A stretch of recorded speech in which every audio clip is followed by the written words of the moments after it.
All right, welcome back to the party, everybody. I'm your host, Lutch, aka the Indian Jesus, here to resurrect the second coming of common sense. Everybody hit that like and subscribe. You know I would do it for you. And let's party. Big shout out to the replay gang. Thank you so much for coming back to watch this, even though you missed the live party, guys. That is the best part. So make sure you are here every Monday, Wednesday, Friday, 8 p.m. Eastern, and sometimes whenever I feel like it. So hit that subscribe, ring the bell, and you will never miss an Indian Jesus live party ever again. So also say thank you to my6shirt.com, the only place to get your very own The Indian Jesus official merch, and more coming soon only at my6shirt.com. All right.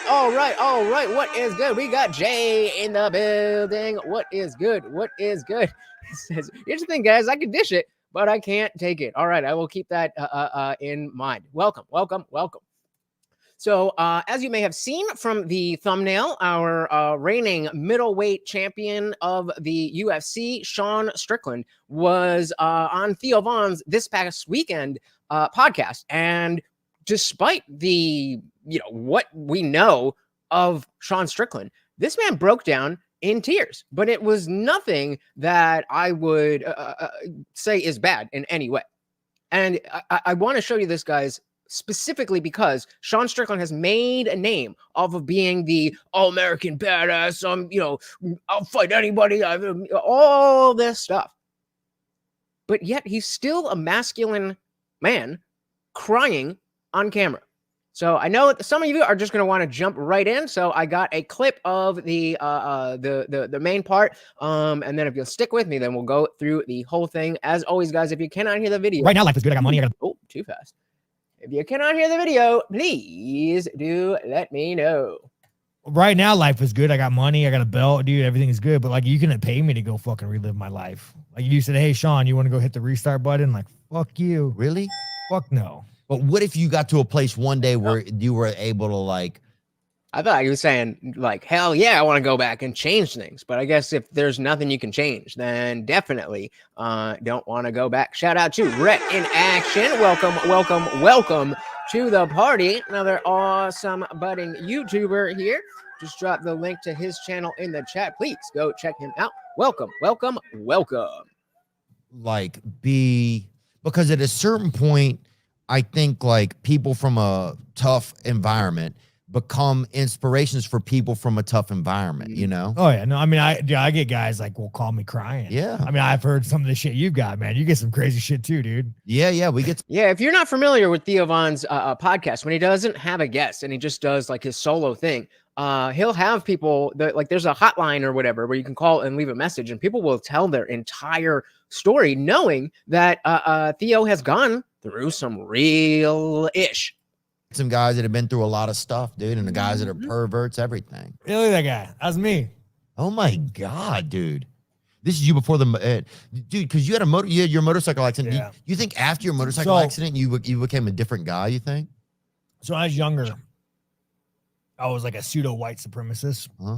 Yeah, right. Fucking believe that, right? Who would have thought that? I mean, You got I the was look. like the pseudo white supremacist. I'm talking about, like, let's just say like 6 to like. dude, a lot of that. Yeah, we all go 6? through that. We all go through that as a white man, you know. Wait, did he really just say 6 years old? God damn. Yeah. Anyway, so I was like, I'll tell you why I look like in that photo. So I was like, dude, I mean, it was rough, man. Like, I mean, I got kicked out of high school for hate crimes. Did Like, you really? Yeah. I didn't graduate high school. I didn't graduate elementary school. And Damn. if kids miss a certain amount of school, the parents get go to jail. So again, if you're just joining us, we're going through the highlights here because I know a bunch of you are going to want to see the Strickland breakdown without going through everything. So if you want to get the full context, we're going to go through it afterwards. So me in like 3rd grade, just ditching school, being a fucking idiot, staying home to watch a porn box. Like, I'm sorry, man. I'm thinking about the porn box shit. It's all right. Remember, Theo has an issue with the P-Hub content. So you out at home, you watching the porn box, the communal one. And then, like, all of a sudden, my mom gets a call, like a letter in the mail saying, hey, if Sean doesn't go to school, you can go to jail. So now she has a choice, homeschool my kid, she had a full-time job, or go to jail. Damn. So my little Mowgli ass, I'm like the little wild one, dude. They put my ass homeschooled. I didn't go to school. I didn't read. I don't think I learned how to read until I became an adult, you know? I was homeschooled, dude. Imagine, I wasn't socialized, bro. I was like a dog that you have to go let people pet, you know? Like nobody. And where was this at? Where were you guys living Inland at? Empire. And so again, if you're not familiar with Sean Strickland, UFC champion, it's not super important for the context of this conversation. But again, you can see the type of guy he is. He's brash. He says what he means. He's out there. He doesn't care if he hurts your feelings. But the shout out to Opus. Welcome to the party. Complaining about YouTube's notification system. So I gave him a personal one because I care about each and every one of you. But yeah, Sean Strickland is this guy who has a very brash personality, and you'll see how that doesn't you know, what's the word? It doesn't make, it's not made any less by the fact that he breaks down. Inland Empire. So I go back to school. Ritzy. Yeah, so you know, now I'm like in 7th grade, and my mom's like, "We should probably put this kid back to school." Right? Like, fucking worst thing she could have did. So And did you ever, were you, and so you had some education at that point. I mean, but it's hard. I've never, like, they tried to hold me back in kindergarten. Like, Yeah. I mean, I was like 0, dude. Like, thank God for computers, man. Damn, yeah, exactly. Shout out to computers. Shout out also to Melted Mind Media, a good friend of the channel. Another YouTuber just dropped the link to his channel in the chat. Please go check that out. I've heard about a list being out, but I've heard too many people talking about it not being a client list, but simply a flight log. So definitely, you know, it'll be interesting to see who's on the list and what names come up that we didn't expect. But like, especially with Jimmy Kimmel and Aaron Rodgers, if you saw that whole thing, this is just this isn't like the client list at the island. This is just flight logs and stuff. So it's not nothing, but they're kind of overplaying their hand here. So Set Me on Fire. Welcome. Did I already say hi to you? Welcome to the party. Set Me on Fire 420. So we have the running poll right now. If you can see it, if you can't, then just let me know in the chat. Replay gang, let me know in the comments.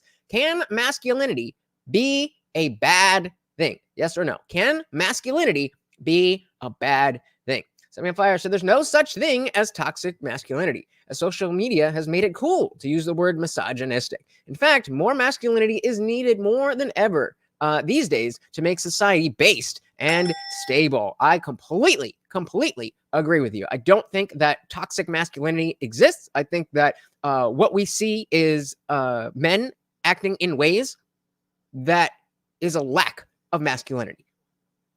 And because they're not being masculine, and that doesn't just mean a very narrow scope of behaviors. Again, we're about to watch a fighter cry on camera, and it's all under the category of masculine, and none of it is bad. None of it is bad.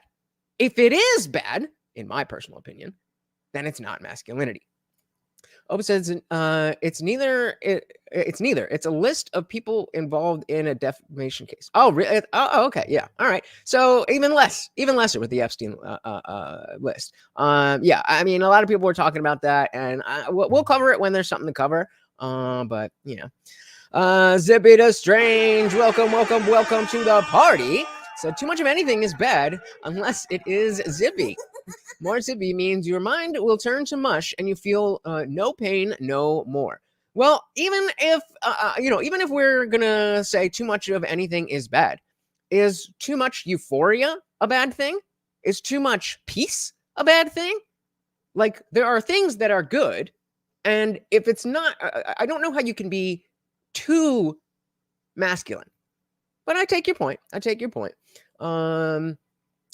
Hey, shout out to Tyler Smith. Welcome to the party. Yeah, unfortunately, okay. So where is it? The plain list has been out for months, and this is just people mentioned in the defamation case. So we have a while before we are getting anything serious with Epstein.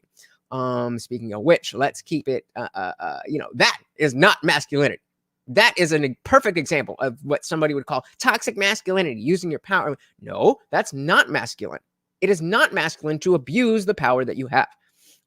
Exactly, right? Exactly. And we got soil to soul. Well, in the building. Welcome, welcome, welcome to the party. We got M169 in the building. So too many are equating masculinity with toxicity. That's not good. There are toxic behaviors that can be done by anyone. Exactly. And so again, as we will see, this super masculine dude is going to break down in tears and still be a masculine dude while doing it. Trying to hold me back in kindergarten. Like, Yeah. I mean, I was like 0, dude. Like, thank God for computers, man. So anyways, I go to 7th grade and I get kicked out of school for like a hate crime. So what they do is Did you really do it or not? I mean, I probably just called somebody a f***er or dropped the N-bomb. Like, it's Right. probably, it was like, but it's also a different time, bro. It's different fucking time. Like, racism was way more common back in like, 20 years ago. Yeah. So anyways, I get put in this thing where they isolate you. They put you in a group that they let you in school like 2 hours later and they let you out like 2 hours earlier. Yeah. So they try to keep you from the kids. Again, so this is one of the kids who's not even allowed to be in school at the same time as the other kids because he's just effing ish up. Set Me on Fire said, I'm definitely red pilled. We have feelings and emotions too. Masculinity is not one narrow thing. You're right. There's a whole ecosystem of being masculine that leads you to be a respected gentleman. Agreed. And so does Soil too. So I started ditching again. I got homeschooled again in middle school. I went back into high school. 9th grade, I got kicked out of school for a hate crime. I think I don't know. I beat up or something. I mean, I beat up a guy and made. I don't hate fucking gays. Yeah. No. he doesn't. Apparently, he doesn't hate fucking gays. That's something new. But again, I just want to really underline the type of person that we're talking about. Just the personality and how that fits into everything. I don't hate anybody. I don't think I don't know. There's a couple of people that I really don't fucking like. Boy, But like, I had a lot of like. But see, again, Zippy, I would say that toxic femininity doesn't exist either. I would say that feminine behavior means being, I'm not going to give you a whole fucking list, but like, that soft, caring, nurturing. If you're being toxic, then you're not being feminine. Toxicity is not masculine or feminine. These are the opposite of that. I had a lot of fucking trauma. You had a lot of anger though. Yeah, I had a lot of trauma growing up. I had this piece of shit grandfather. He was super racist, big white man. Did he like you at all, you think, though? No, he did. He did. But like, you're a kid with a piece of shit father, and like, you just gravitate towards anything masculine. And like, there's a big old white racist redneck, and I'm angry. So next thing I know, dude, I'm like, right. You're just saying racist shit you heard at the house. Yeah, exactly. So I get kicked out, and then I started training like ninth grade. I started training, and then dude, like, I realized I wasn't a racist. I was just angry. I mean, I'll never forget. I always tell people the first. That's an interesting point. I wasn't. What did he say? I wasn't racist. I was just angry, and that's an easy way to let anger out. And then again, we talk about going into fighting, physically throwing hands. That can be toxic, or that can be positive. Day I trained, I got the shit kicked out of me, covered in blood, bro. Like, first moment in my life I ever felt happiness. First moment in my fucking life I ever felt happiness. Getting shit kicked out of me. Just all the anger, it went gone. Why do you think a lot of it just comes out when you're? Because I had a moment where I was I was just training jiu-jitsu for a while, and there would be times after the end of class where I would just kind of start just so much emotion would come out. Yeah, all the anger. But I mean, again, dude, like, and that's something that I wish, because some of you guys know that before I moved here, right before the lockdowns, I had finally mustered up all the bullshit to actually get myself in a BJJ gym. And I wanted to really use that as an outlet for whatever. And then, everything closed down. And I never got to that point where it was a release. And I hate that. I hate that. I really want to get back into it. But, time and excuses and bullshit. Like, I mean, why I got so mad dragons. Like, I went through like pretty severe trauma as a kid, like pretty fucked up trauma. Where like I could sit there and joke about it, but I mean, dude, I remember I've told the story once, dude. Like, I was in probably 3rd, 4th grade.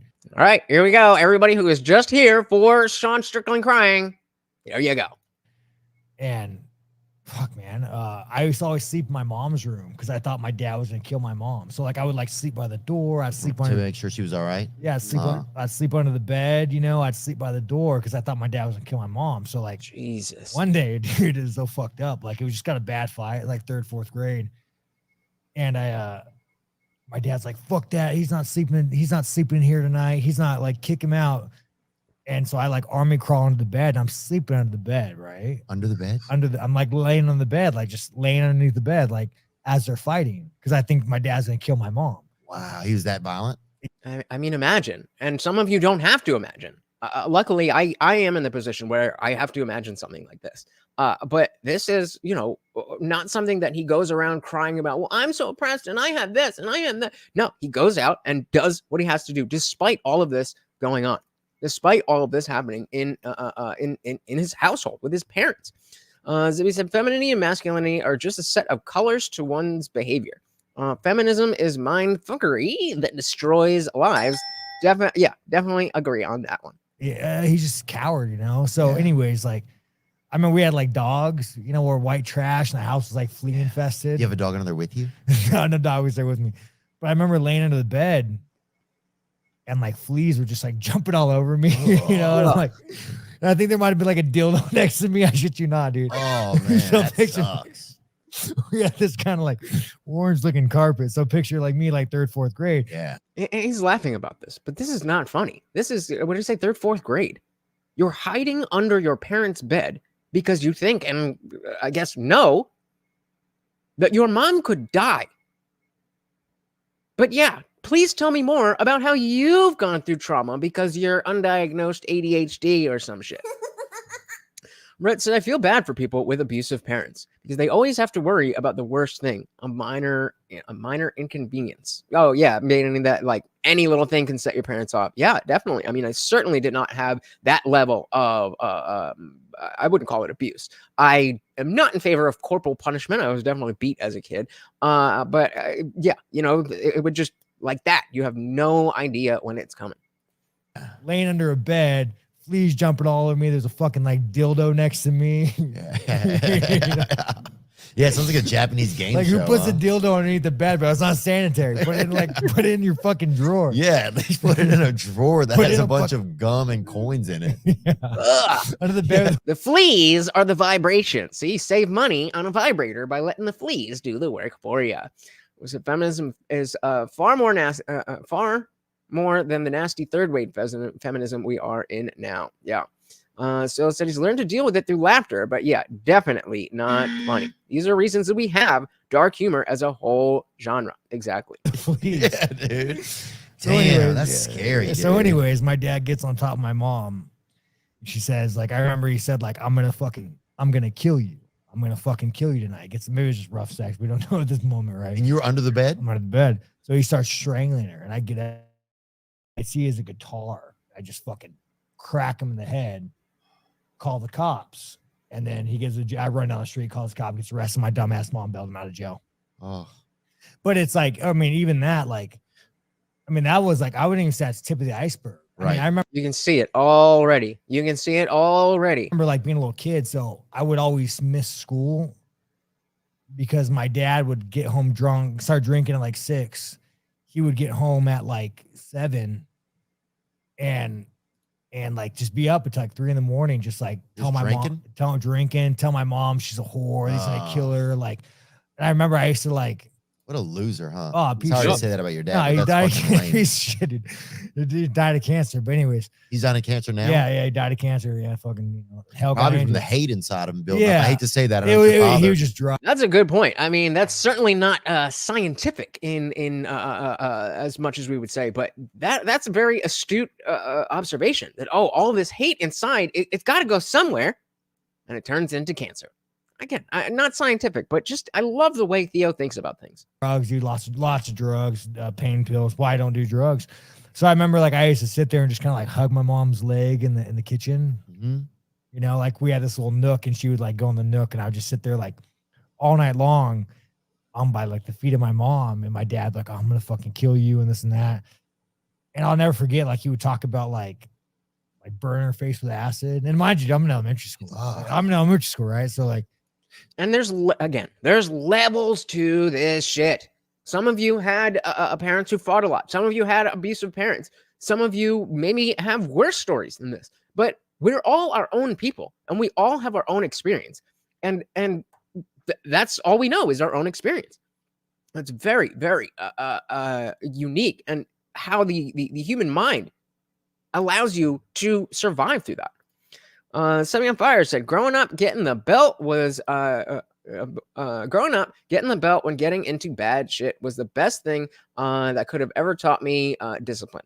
80s and 90s were just a different timeline altogether. I couldn't dare right now. See, I'm going to disagree. I think that maybe there are exceptions to the rule, but by and large, and I'm not a parent, so but I do, I know stuff. If you have a child that is of the age of reason, then why aren't you reasoning with that child? If you are not at the age, if the child's not at the age of reason, then they're not going to be able to reason why you're hitting them. And so I just see that, when people say like, oh, that's the best thing, I turned out fine. Did you though? I'm not saying you're not fine, but that shit affects people. And especially, exactly, couldn't dare right now because we know how that affects people, as we're about to see. So that's a lot of responsibility then you feel, probably, just to like take care of your mom. Oh, yeah. No, he'd always tell her that, like, if you cheat on me, and she probably was cheating on him, if you cheat on me, I'm going to like cut you up and put you in a bottle of acid and bury you. So now you fast forward this, like, yeah. So like, extreme examples of something like crazy that you're doing. I can understand the argument for it. Or if you have a child that is, you've tried everything and it's not working. But I was getting beat for like not finishing my chores before my mom got home from work. Like, didn't need to go there. I don't go to school. I'm up till 3 a.m. I know I couldn't stay awake in school. Like, so like, I remember I was like in second grade, and I kept falling asleep at my desk, and my teacher took my desk away from me, and she made me like stand up.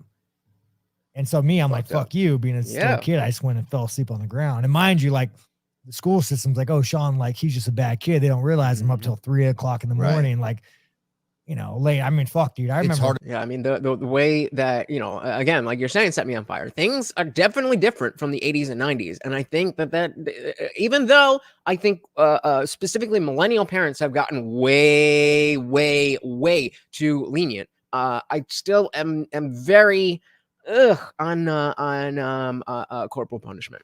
A lot of parents take it to the extreme for no reason other than the power trip. Yeah, and that's the part of the social understanding of like, oh, well, you hit your kid, so I can hit my kid. But when your neighbor is just giving a little spank because doing something crazy, meanwhile you're doing this. To stay up late and learn, dude. I remember like laying in bed, like I remember I stopped believing in God, man. Like fucking, like I had fucking yeah, it's crazy shit, dude.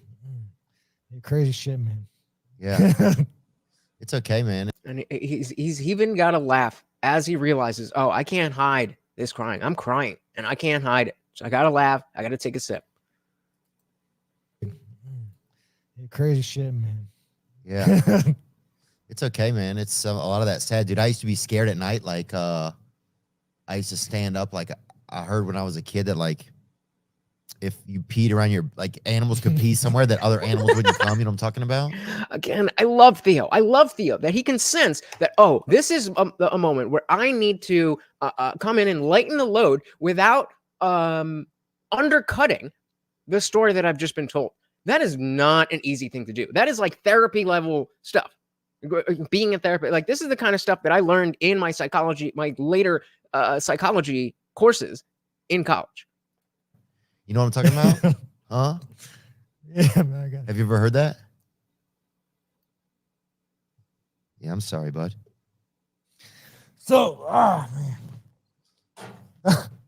And again, just the ability to see. I'm sorry, buddy. That he needs time. Just a minute.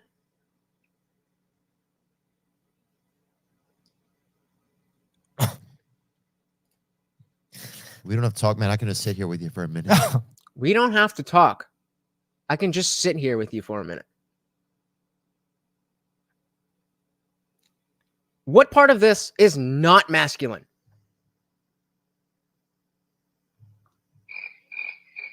What part of this is not masculine? This is men. These are real men. This is a world champion fighter. This guy is a guy's guy in every sense of the word. But he went through some shit. And he's feeling it. Shout out to Patrick Al-Assad. Sorry if I mispronounced that. Welcome to the party. So Dr. K would do the opposite route. You mean in terms of what Theo's doing? And well, let's dig into that. What do you think about that? I don't follow him that closely. I tried to follow him for a little bit, and I just kind of like, maybe it's because I have a degree in psychology and he's not like doing therapy. Then it's kind of like, oh, all right, I kind of get what's going on here. It's more about like, is it somebody, if Moist Critical is on, or if somebody else is on. But yeah, I can definitely see that. And certainly Theo does not have a doctorate to be a therapist. So just look at the way it's all in real time. Look at this. You know what I'm talking about? Huh? So from him talking about the animals peeing around, and he's trying to make the connection, sorry, bud. So of trying to keep people away. Doesn't land. He reads that. I'm sorry, buddy. That's all good, dude. I'm sorry. Let it sit. And what is masculine about this is the fact that these are two men who don't feel like turn off the camera. I can't talk about this anymore. No. This is real shit. This is how this happens. And if you don't let it out like this when it hits you, if you don't feel your feelings, then it's going to come out in other ways. What did he say when he started training? I wasn't racist. I was just angry. Sorry, buddy. That's all good, dude.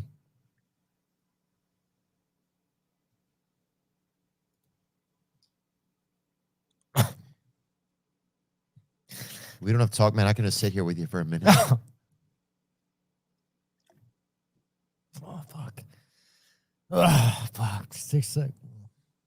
Again, anybody want to tell me what is not masculine? We can just Nah, sit it's here. all good, dude. 6 seconds. About what's happening here. $5 Cash App or Venmo or whatever you want. If you can tell me what's not masculine about this scene right here. And if you say me, fuck you.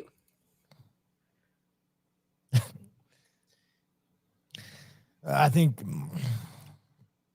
So real quick, we'll say, Set Me on Fire said, I can't spare the rod and spoil the child, nor beat the child senseless. There has to be a common middle ground, a balance to disciplining children. Going too far in either way always leads to disaster. Yep. So I said, if you don't find a healthy way or a healthy release you can control, be assured an unhealthy release you can't control will find you. Well said. So because we, all right, so we'll let this play out a little bit more for those of you who are going to dip out on me. And then we're going to jump back into the actual conversation and see what kind of led up to this. It's one of the hard things that people don't understand, but like trauma, you know? Oh, yeah. How often do people throw that word around?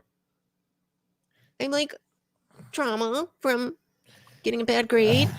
Sometimes it just comes out. Oh, no, dude. Like, I remember I have a hole in my gum.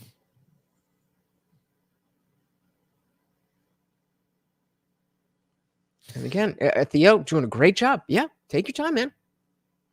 Especially as you know that this is being recorded, especially that you know this is a broadcast. I don't think this was live, but knowing that the cameras are on, that this is not for me. This is not like just a conversation I'm having with a buddy. This is my job to make something entertaining for people. And so the notion of, I gotta fix this is going to be higher than if they were just speaking alone. And it's just, he's doing such a good job. So I said Strickland is excuse me. Strickland is very masculine, but this is weird to see from Strickland. This is life, brother. This is life. The toughest, most masculine, strongest man will always have something that will bring him to this. And it's the fact that even other men are saying, oh, it's weird. And I'm not like saying that you're making fun of him, but that, a lot of people have had that type of reaction to this, is exactly why this toxic masculinity behavior exists. Like Soul to Soul said, if you can't find a healthy release you can control, be assured an unhealthy release you can't control will find you. Masculinity said there's nothing unmasculine about this. This is how it should be. Comfortable enough to show feelings. Exactly. So Fire said it all starts with the mental health of the parents and carrying generational trauma with them. And if they don't take care of their own mentality, it falls onto the children at the end. Bingo. That's a whole other conversation, but you're absolutely right. I saw something recently about a Gen X mother who realized that she was kind of repeating the same parenting styles that she had. And as a Gen Xer, it was, kids are meant to be seen, not heard, that whole thing. And her bottom line was, we were taught to be good kids. We were not taught how to be good adults. And being an adult means dealing with what happened to you when you were a kid.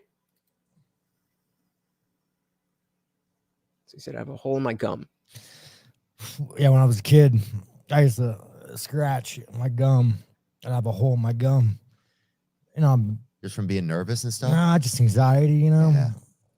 Yep, I got the same kind of thing. If you can see, my beard is always a little thin right here. Because when I get nervous or when I get anxious, I just trichotilla mania, and it's not fun. I mean, some people get it real bad. They got it on their head. They built like clumps out of their head.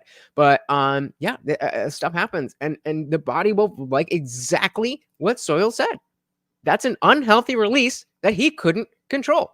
Shout out to Guam Tech. Welcome to the party. Good to see you, brother. We're just getting. I knew everybody would want to see the crying part, so I got a clip of that. We're gonna finish this part and then go through more parts of the conversation that has to do with politics and Strickland. Yeah, even to this day. Yeah. I mean, the day, dude. Like, I'm a grown ass man. I don't give a fuck. I mean, you can post this. I don't care. Oh, exactly. Dude, I don't have any. No, it's all good, dude. I mean, I don't care. You can post this. I'm not in a position where I'm afraid of being me. I am comfortable with who I am. That is masculinity. So Fire said, the Indian Jesus taught to be a good child, not taught to be a good adult. That really hits the field.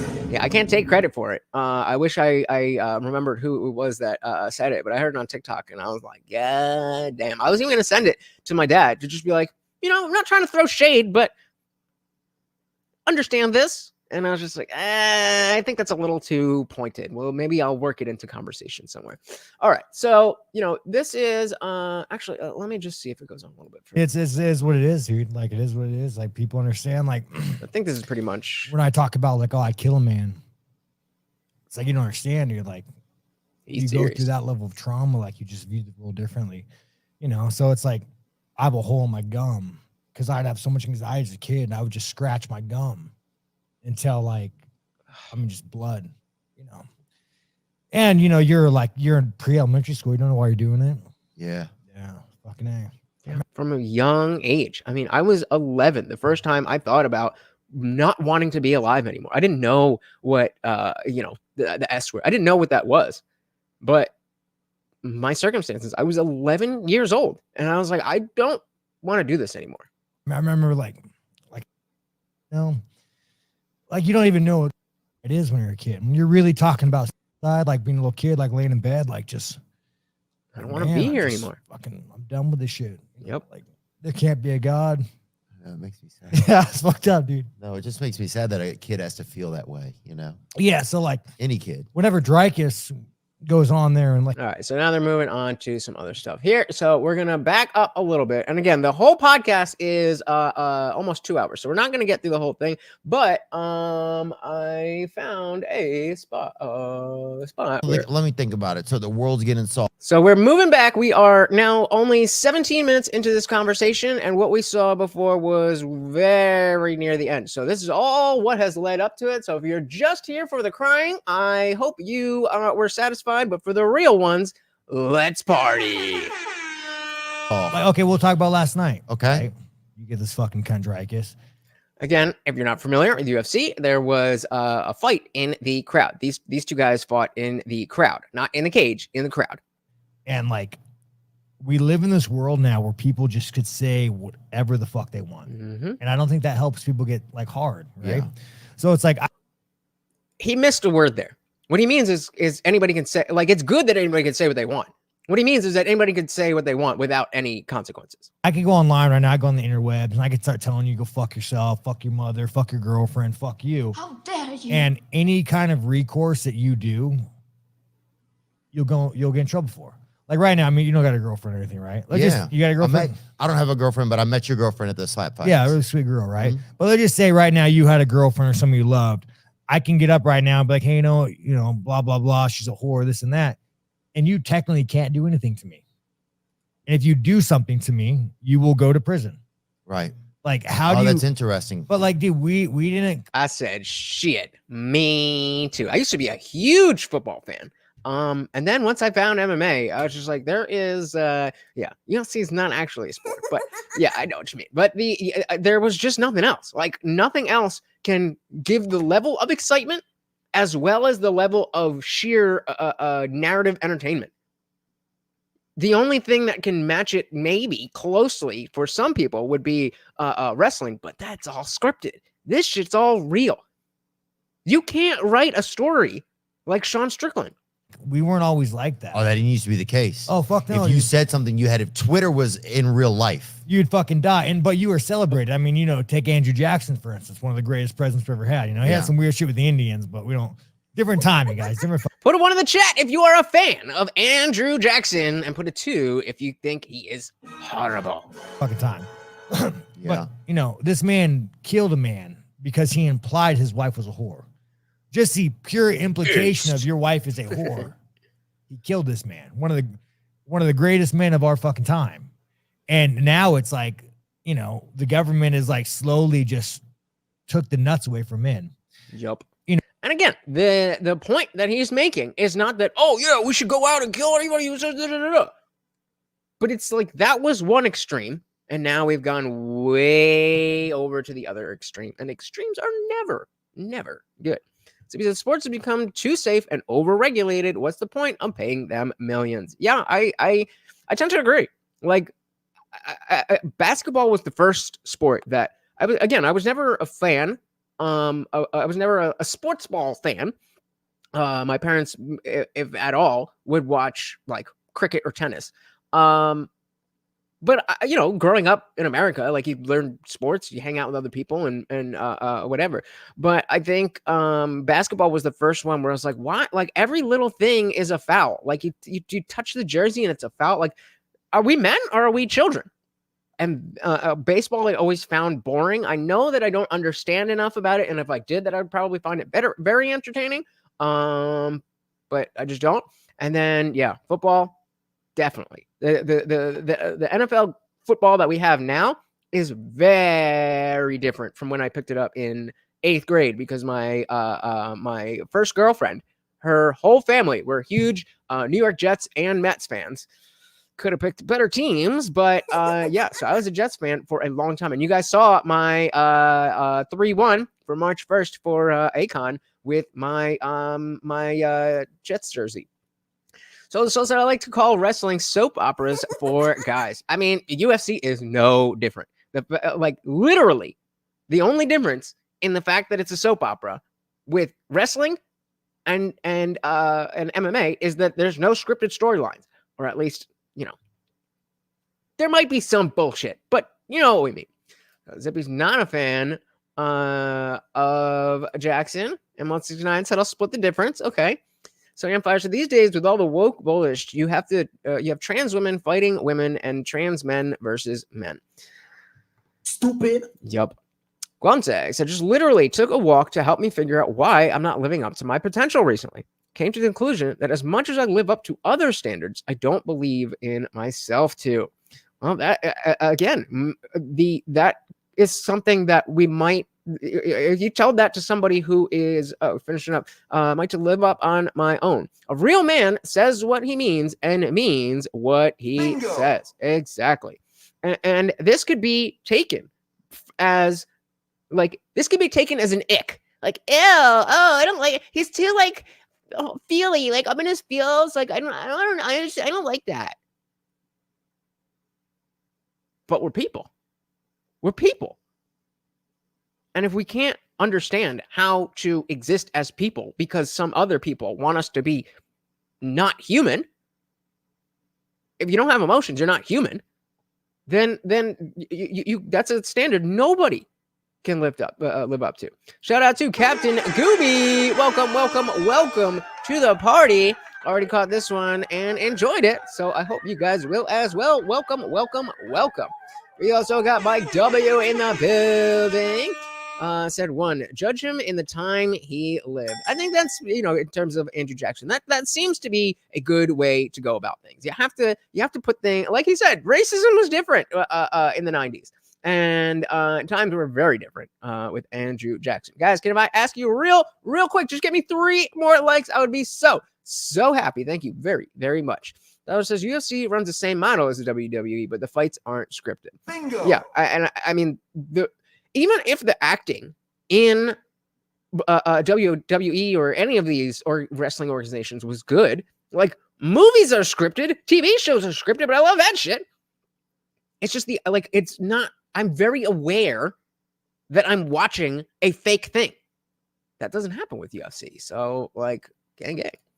Soil Soul says to Quamtech, if I may say, I've come to the current conclusion that I don't think believing in ourselves is a constant place we mentally get to.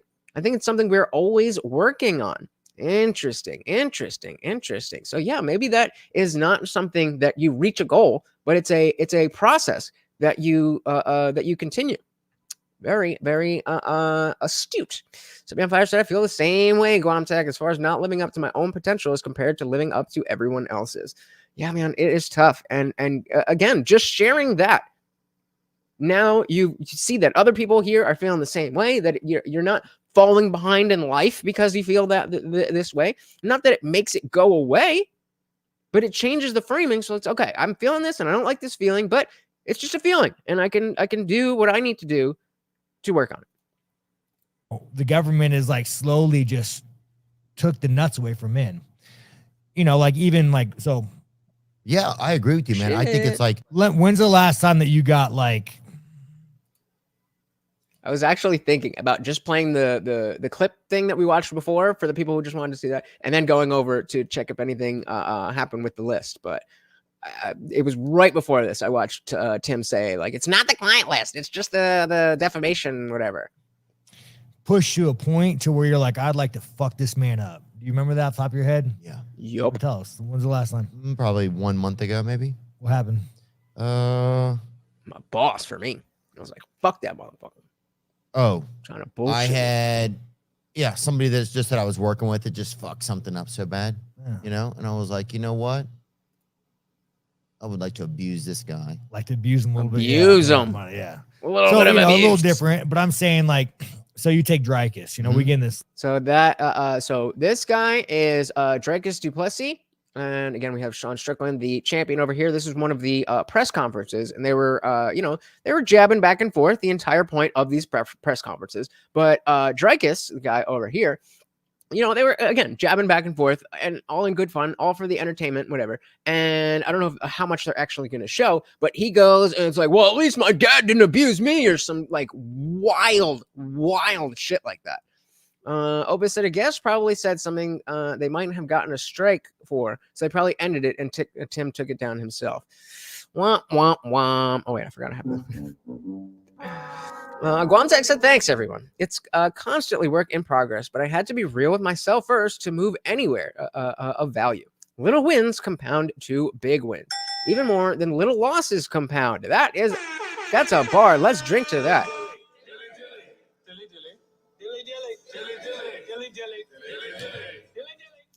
Big or little wins. Where is it? I can't read it. Big wins. My brain is not working. I literally can't see the words. Okay, that's the spelling. Little wins compound to the big wins, even more than the little losses compound to big losses. Bars. Let's see what we're at here. So, you know, a little different, but I'm saying like, so you take Dreykus, you know, we get in this fucking heated fight, you know, heated press conference. I would show the actual video, but UFC is so copyright happy. Starts talking about like child abuse and like, Yeah. you know, your dad fucked you. Like, again, you guys. Yeah. That's what he's like, all of that stuff. Not just it wasn't like one line. He was like going in. He was like, oh, at least I didn't get abused and my dad. Whoa. Dad didn't fuck me. That never fucking happened, you guys. You Yeah. know, I mean, we all have some bad memories, but we just we chalk them up as bad dreams and we just move on from there, you know? Yeah. Or yeah. But yeah, if he didn't. But, you know, regardless of the fact, it's like, so then I get put in the spot where like you have this man next to me. So it's like he's able to speak to me in a way that in all of human history, not even just America, you would never speak to a fucking man that way. You would never fucking do it. But what we have done, dude, we have made people so pathetic that we just sit there and say, yeah, say whatever you want. Say whatever you want. I'm just going to fucking take it. I'm just going to take it. Like, fuck it, dude. Like, America is one. Because what are the options? What are the options? Like you said, he was saying in the clip. But I mean, yeah, you can do something about it, but unless you're sanctioned by the UFC and in the octagon, you're going to jail. The softest motherfuckers in the world. Well, a lot of it, I think you're probably talking about like civil law, like everything has become a lawsuit. You're going to get fucking sued. You're going to go to jail, you know? Yeah, like when I was a kid, I know that if you said something that was fucked up, somebody would fuck you up, you know? Like it's called karma, justice, whatever you want to call it. It worked, but we got rid of all that. That's how you knew you couldn't say the N-word, because you would say it and then you get fucked up. Yeah, you that's how you knew. There wasn't like some big system online that would judge you, whatever. You knew. Now, if you had a mixed buddy, he might let you slip it in after midnight or something. But if you, all right, so this is an interesting claim here. Words are never grounds for violence. I tend to try to stay away from absolutes because I could knock that down in one sentence. If you have a child and somebody comes up to you and say, I paid your child, that is absolutely grounds for violence. Now, you may argue that it was the act itself and not the words. But let's say it never happened and the guy did come up and say that, I would say those are grounds for violence. Generally, though, I completely agree. I think that the only way we can have real free speech is if we understand that words are words and violence is violence and never the twain shall meet. Is that how you say that? Like they're different things. And so you even in the situation that Sean Strickland's talking about, where they're going back and forth, jabbing at each other verbally, and then Dreykus comes in and goes way too hard and drops the abuse, get fucked by your dad a line. I don't know that that's not words or not grounds for violence. I don't think anybody would be mad if after Dreykus said that, Sean Strickland hit him. But you're absolutely right. You're absolutely right, Opus. We have to be able to separate what is verbal and what is not. And it's hard. Sometimes people do deserve violence for the words that they use in our own minds, but that's not the same thing. Not the same thing. So put a 1 in the chat if you agree with Opus. Or put a 2 in the chat if you think he's wrong. 1 if you think he's right. 2 if you think he is wrong. Set Me on Fire said, I'm 40 and moved back into my parents' house after a failed marriage and a failed 6-year relationship after that. I know, procrastination. I don't know if I would call it procrastination, but I mean, like, yeah, we're all on our own journey. We're all on our own journey.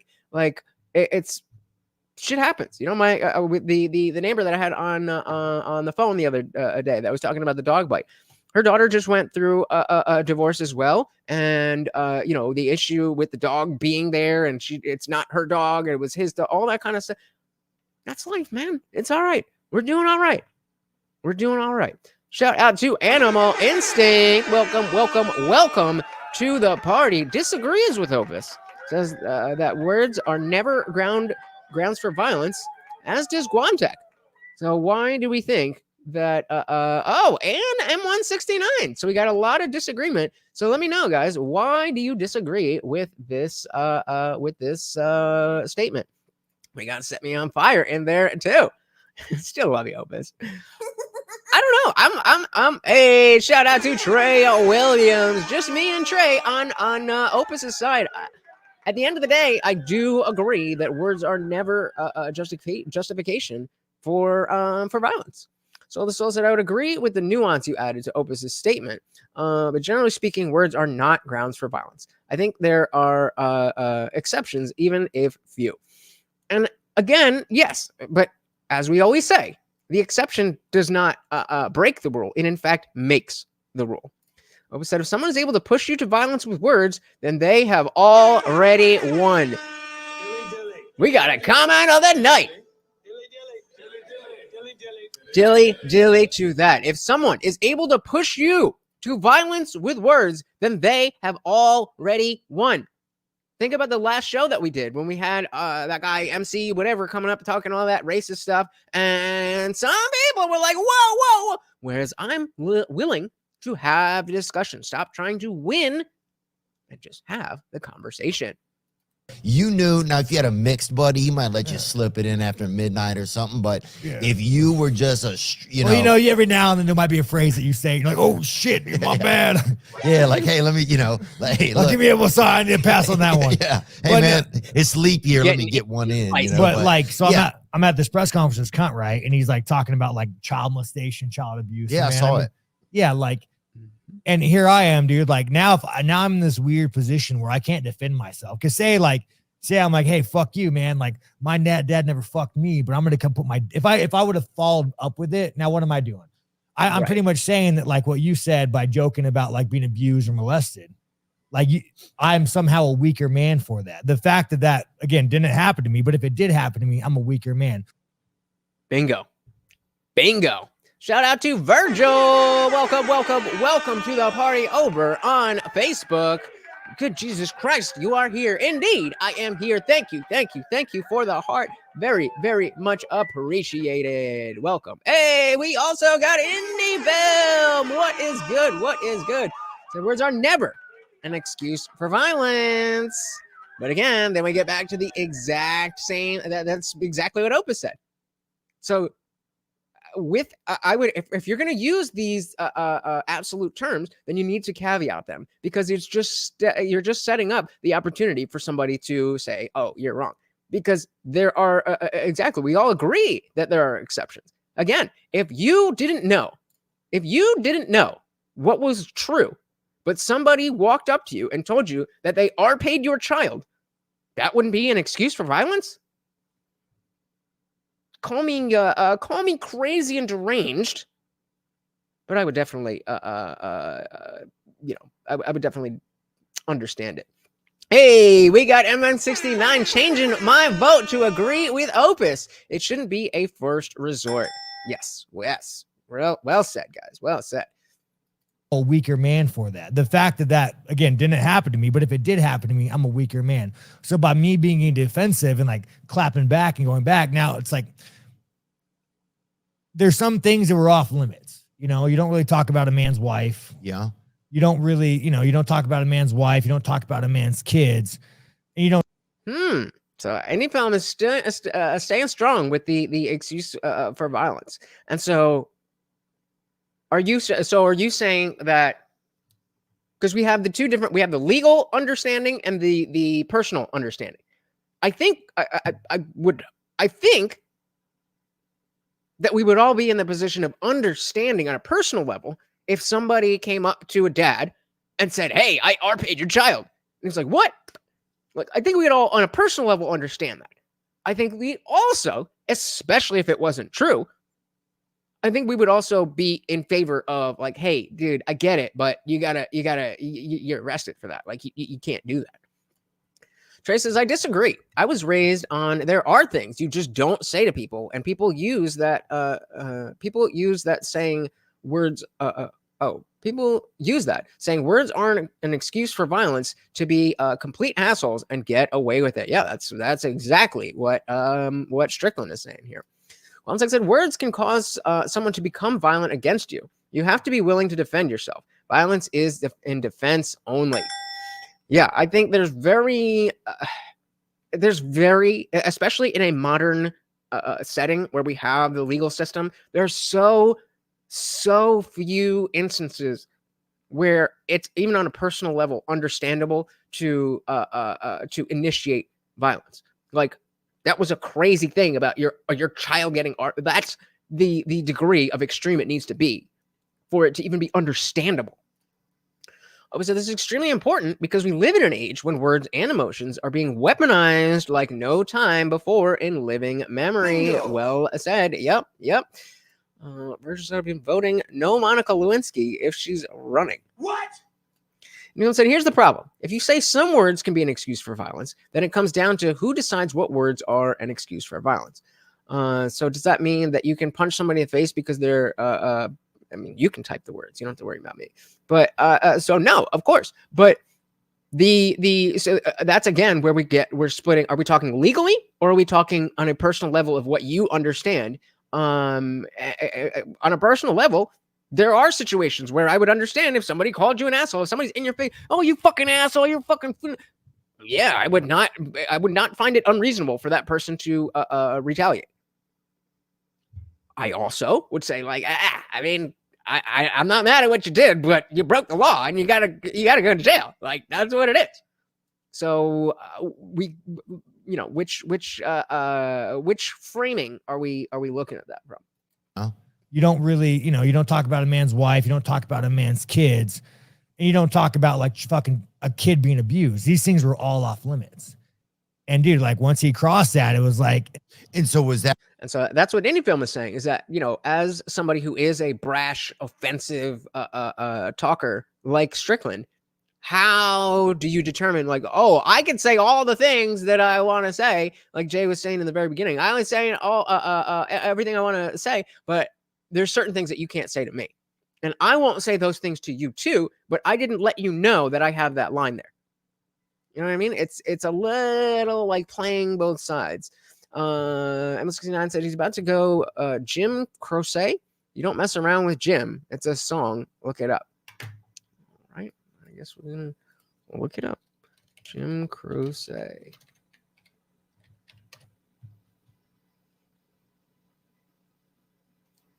Okay. Well, that's not enough to search anything, but okay. That the I energy thought that was the name of the song. that was there whenever you guys were in this. I tried to ignore it. I tried to that- things were all off limits.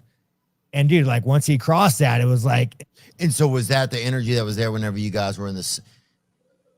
I tried to ignore it. I tried to fucking ignore it, dude. Were you sitting there thinking throughout the evening a little bit? Like, Oh yeah, I was boiling, dude. I just told myself like, hey, just I fucking hate that boy. I Yeah, hate I that just- boil. yeah, I'm just saying there, like you see, I'm just seeing them, just ignore it, just fucking ignore it. And then he started talking shit. And I'm like, all right, fuck this guy. And then eventually, what happened? At the next UFC event, while they were in the crowd, Sean Strickland did let his emotions overcome him. I mean, was it Ronaldo that was there? I think it was Ronaldo. And his kid was sitting next to him. And then it was Sean Strickland sitting in front, and then Ronaldo and his kid, and then Drakus was in the row behind. And so he tells the kid to get out of the way, and then just bam! And that's what I would say is the least masculine thing that we've seen from Sean Strickland in this whole context. Not the crying, the losing your composure and starting a fight in your place of work. So I think more important than the personal or lawful framing of it is the losing of the shared culture behind the idea of speech not being violence. Well said. Because again, we definitely all agree that there's certain things that if somebody says it, I'm not advocating, but it makes sense. But that should be the standard. That should be what our culture dictates, that we we don't behave that way. We don't react to words with violence. When you say ignore, was there already that voice, some of that remnants? Oh yeah, you have that still little in your voice head? in your head, like kill Right. this man. And this is what people don't understand. Like That's a crazy voice. I'm not just saying, oh dude, I don't know if it's like I have that voice, dude. Yeah. Like, oh, it's bad. I mean, I'll go like 120 in a fucking 30 mile per hour. Like I have that voice to such an extreme. Yeah. But it's like That's dangerous. it annoys. But if it didn't even happen, why did it hurt you so much, though? I think it was Just the ability to. Great question. Great question. The answer I'm thinking might be because of that the principle that there's certain things that you don't say. That's what I'm gonna guess that he's gonna say. But that is a great question. If it didn't happen, why are you so mad about it? It annoys. But if it didn't even happen, why did it hurt you so much, though?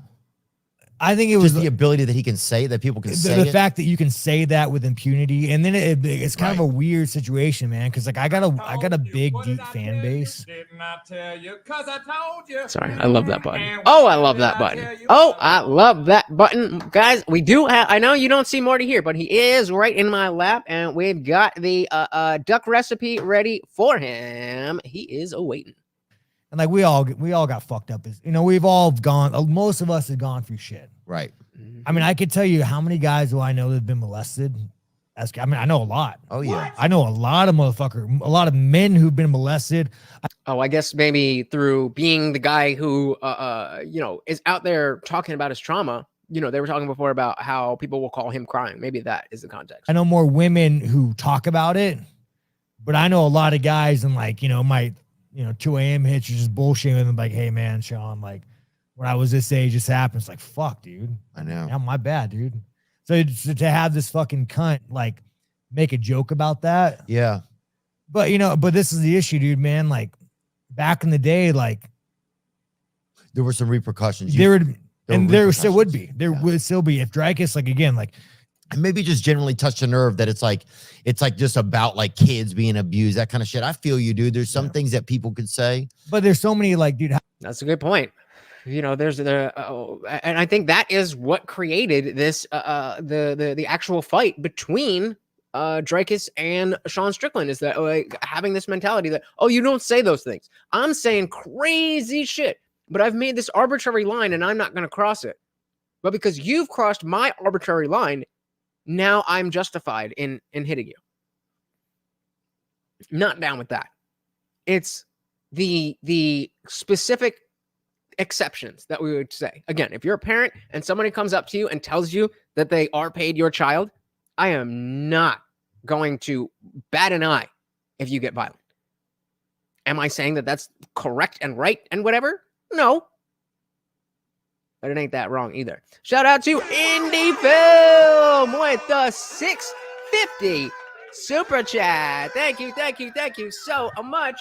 Let's get it. Grab it, Morty. Grab it. Yummy. Thank you so much, sir. And of course, that makes you the new sponsor of the stream. Thank you so much, brother. Very, very much appreciated. I mean, you're 40. How many more years you got left on this earth? Probably 30.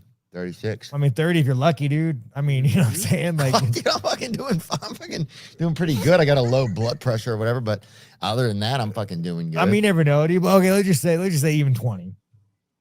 20? 25. Damn. 25. 60 and you're done. All right, give me 25. All right, give me 22, dude. I mean, so in the day, like, let's just say I'm gonna die at 60, dude. Everybody in my family. Oh, and we got a gifted membership. Shout out to Ray Pest, who was gifted a membership courtesy of our boy Zippy the Strange. Let me get this out of the way. And another one for Morty. Oh, does he love the duck? Duck. Thank you, sir. Thank you.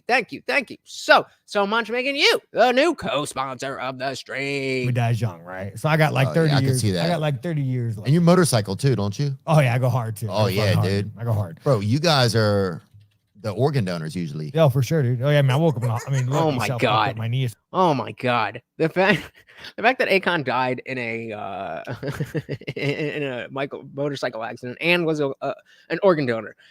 Whew, just needed a second with that. To my genes. Yeah. But yeah, so anyways, it's like, I mean, I got 30 years left. What does that mean? What does that mean to me? I got to wake up every day and go fight and cut weight and eat a fucking cheeseburger. Like in the grand scheme of things, dude, like life is not that important. Right.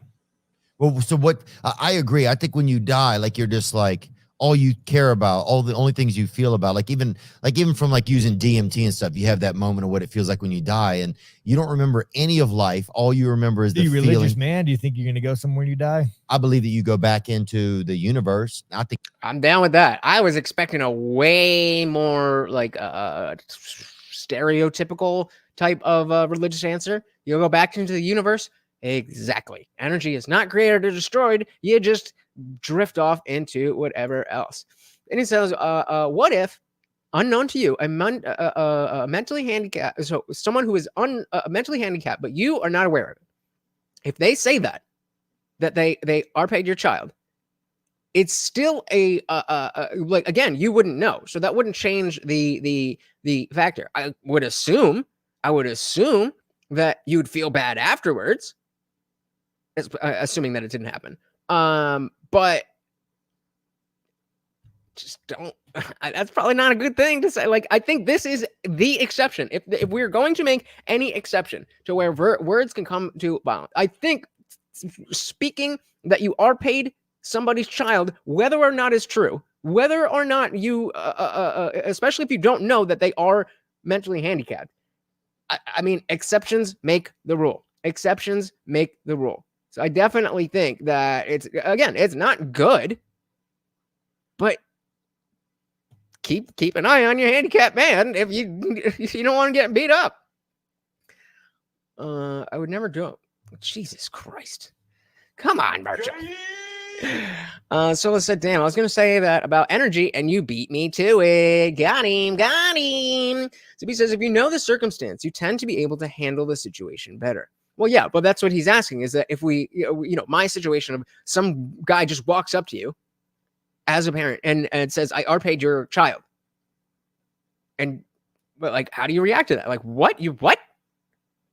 I think that in the entirety of things that could happen where words go to violence, that is one of the least egregious examples. Is that fair?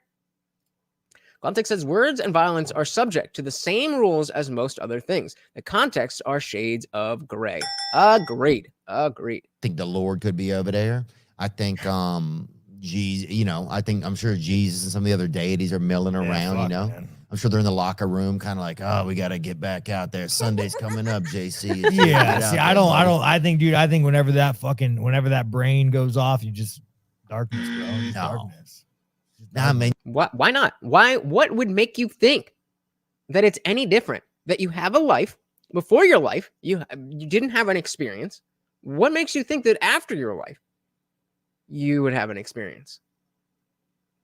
You evaporate into something really fucking beautiful, but I think the only feeling is just the universe is beautiful. Joy. But I'm okay with that. Like, I'm okay. Right.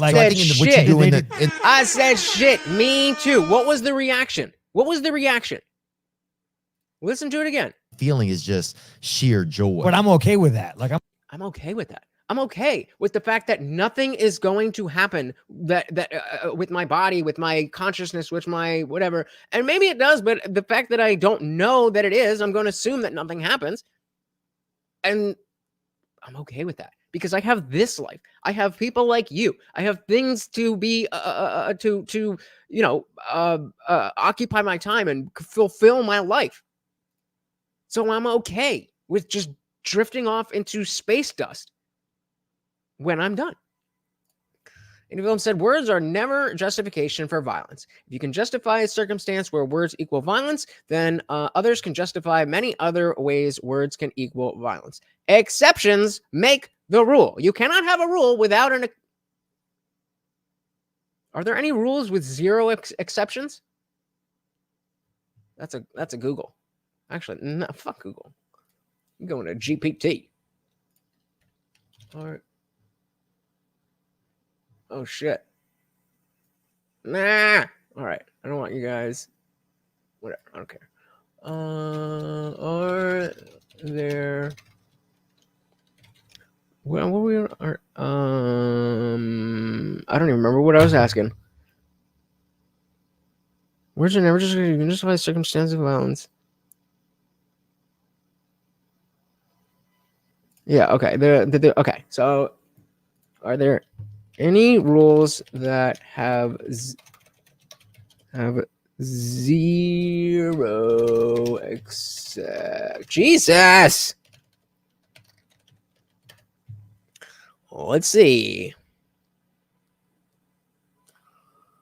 ChatGPT says rules without exception are quite rare, but some fundamental principles are designed to have zero exceptions in their application. For instance, in mathematics and logic, certain axioms and tautologies are considered absolute and have no exceptions within their defined scope.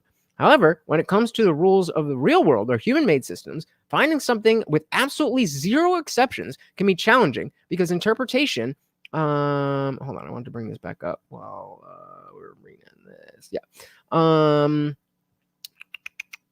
be challenging because context, interpretation, and unforeseen circumstances often come into play. Even laws of nature, while highly consistent, might have exceptions under extreme conditions or in unexplored contexts. Some ethical or moral principles, like do unto others as you would have them do unto you, or the concept of the golden rule, aim to be universally applicable, but even these may have exceptions based on individual perspectives, cultural So, okay, so would you like to explore some specific examples where seemingly absolute? Yeah, sure. Because all I'm getting from this is that a rule with no exception is merely the exception to the rule that a rule has an exception, which would follow that every rule is made by its exception, except the rule that there are some rules that don't have that exception. So some examples. Never harm others. This is a fundamental moral principle, but there are situations, obviously. Always tell the truth, respect the, yeah. So, yeah, I mean, bottom line is it's just not that simple to say that words are never justification for violence. The rule should be that words are not justification for violence, but there is an exception to every single rule that makes sense. I love LSD. 169 fight and nobody when I'm on shrooms. Yeah, that's probably not a good idea. Zuby said, we do not know everything. Thus, why not have something beyond, even if it's bits of energy? I think I agree with you. If I'm understanding correctly, I agree with you. Always said we should all live our lives like this is all we got.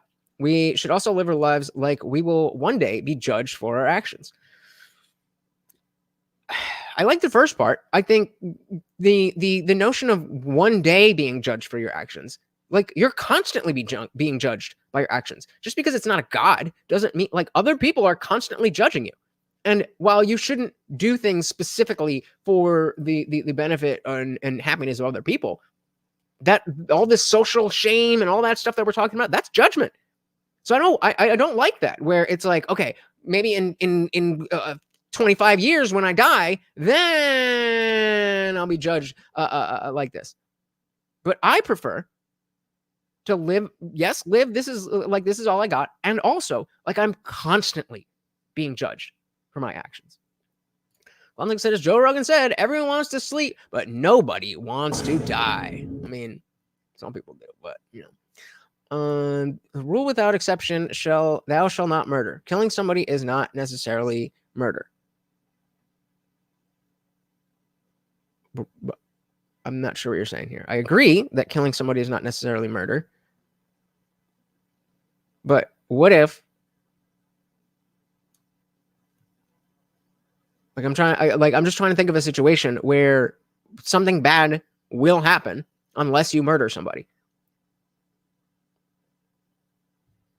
Like, I can't think of it right off the top of my head, but there's got to be some situation where that is the case. And I mean, what am I talking about? We're at war all around the world. So, I mean, I guess that depends on whether you consider death in war as murder or not. But as we said, humans are chaos. There's always a reasonable excuse to anything. I like I said, there's no like, I'm judging you right now. That's how it is. Rule without exception, thou shalt. You already said that one. Hey, shout out to Stephanie Miller. Welcome to the party. Exactly. Exception, inception. There's a rule has an exception. There's exceptions to that rule, according to the rule that each rule has an exception. Sounds like a stoner comment on YouTube we talked about earlier that made no sense. If you like what you like, then you like that you like it. Anyone else? You can say you have to kill somebody to protect somebody else or to keep something bad from happening, but that is not murder. Okay, but I think that's slightly different because we're like murder is a specific. That's defining a bad thing. So you can't do a bad thing in a nice way. If it's already bad, then yes, it's always going to be bad because it is bad. Like if something is bad, then you can't do it in a good way. So that's not like the rule is that murder is always bad.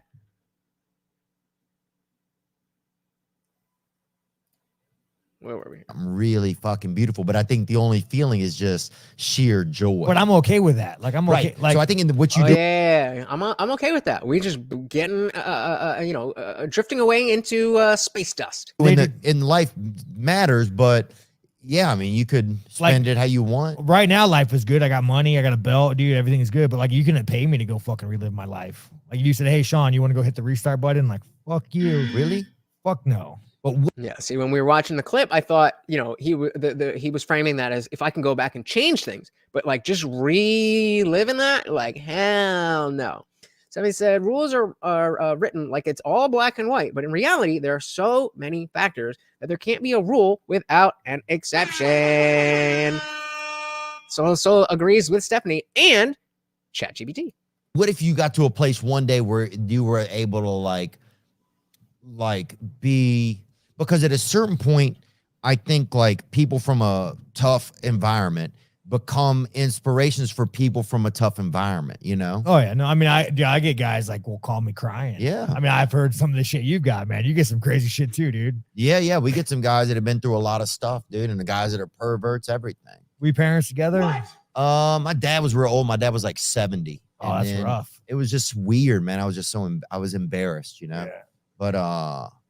But yeah, we were just, when your dad died, like when he died, my mom was just 6? worked, and my mom didn't like, Did your mom remarry? yeah, she married a guy. He used to own a car wash. That was pretty cool. He always had a bunch of change on him. Oh shit. Yeah, and we go fucking with all the Change, sweet, change. bro. It's nice. Be Dude. When your rich. mom married, I always knew. Oh, sorry for this, but it's funny. I always knew the kind of guy my mom was hooking up with, the kind of music she'd be listening to. So you'd get some like, I'm not even joking, bro. Oh You'd get some like R&B or some shit, you know. Yeah. Next, It's getting dark in here tonight. Stephanie says there are different levels of bad. You have to know the consequences if you break a rule and then decide if you can live with it. Yep. Any person said, do you not recall Antifa's justification for punching people? Words for violence, and they were Nazis because of their thoughts. Right, but those are not the exceptions to the rule. The rule is that you don't hit people for their words. We were talking about one specific example that is the exception to that rule. And this wasn't it. so bro, there's a black guy hanging around. Hey.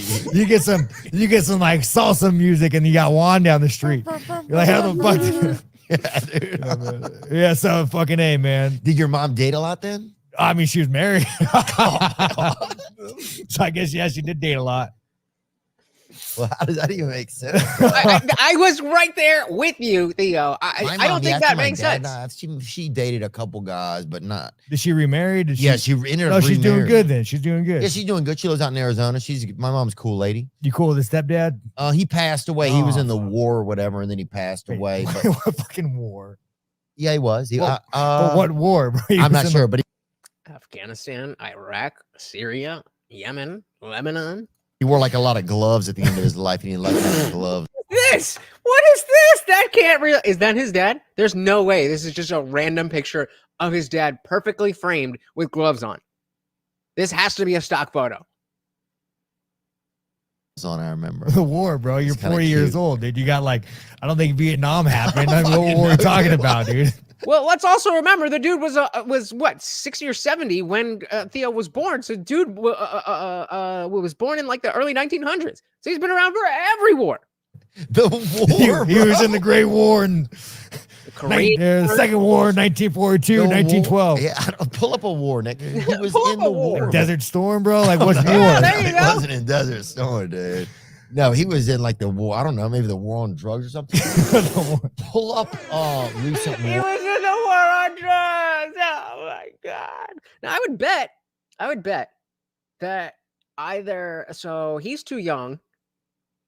Is he too young to have an old dad? Because like he's around 40. Is he old enough? Like if you're 40, would your grandparents be old enough to be in Vietnam? Right? Yeah, that would be reasonable timing. Any film says either you're missing the point or I am, because Antifa decided that was an exception to the rule. Yeah, but they're wrong.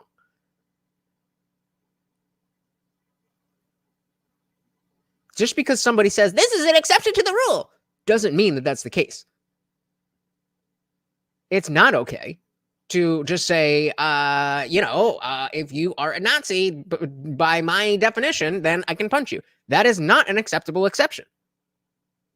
And this is, again, on a personal level. So it has to do with what the people would think. So again, we ask, do you think this is equal to the level of if somebody walked up to you and said, I just RP'd your child? Is that the same thing? I would say no. Shout out to J McG. Welcome to the party. So yeah, he was born when his dad was 70. Yeah. So Sean Strickland, like, what do you mean? What war? As if we haven't been at war for the last 200 years straight. Like, what you mean? What you mean? He said the war on drugs. Welcome to the party, Jay. Fonseca said Theo is so good at turning the joke on him around into a joke everyone can laugh at. Fucking brilliant. Yep. So the Soul said to any film, you are still talking about people making arbitrary exceptions because a hypothetical different one was agreed upon to be an exception. Exactly. Just because there is an exception doesn't mean anything you call an exception counts as the exception. So like, you shouldn't kill people. The exception to that is in self-defense or the defense of others.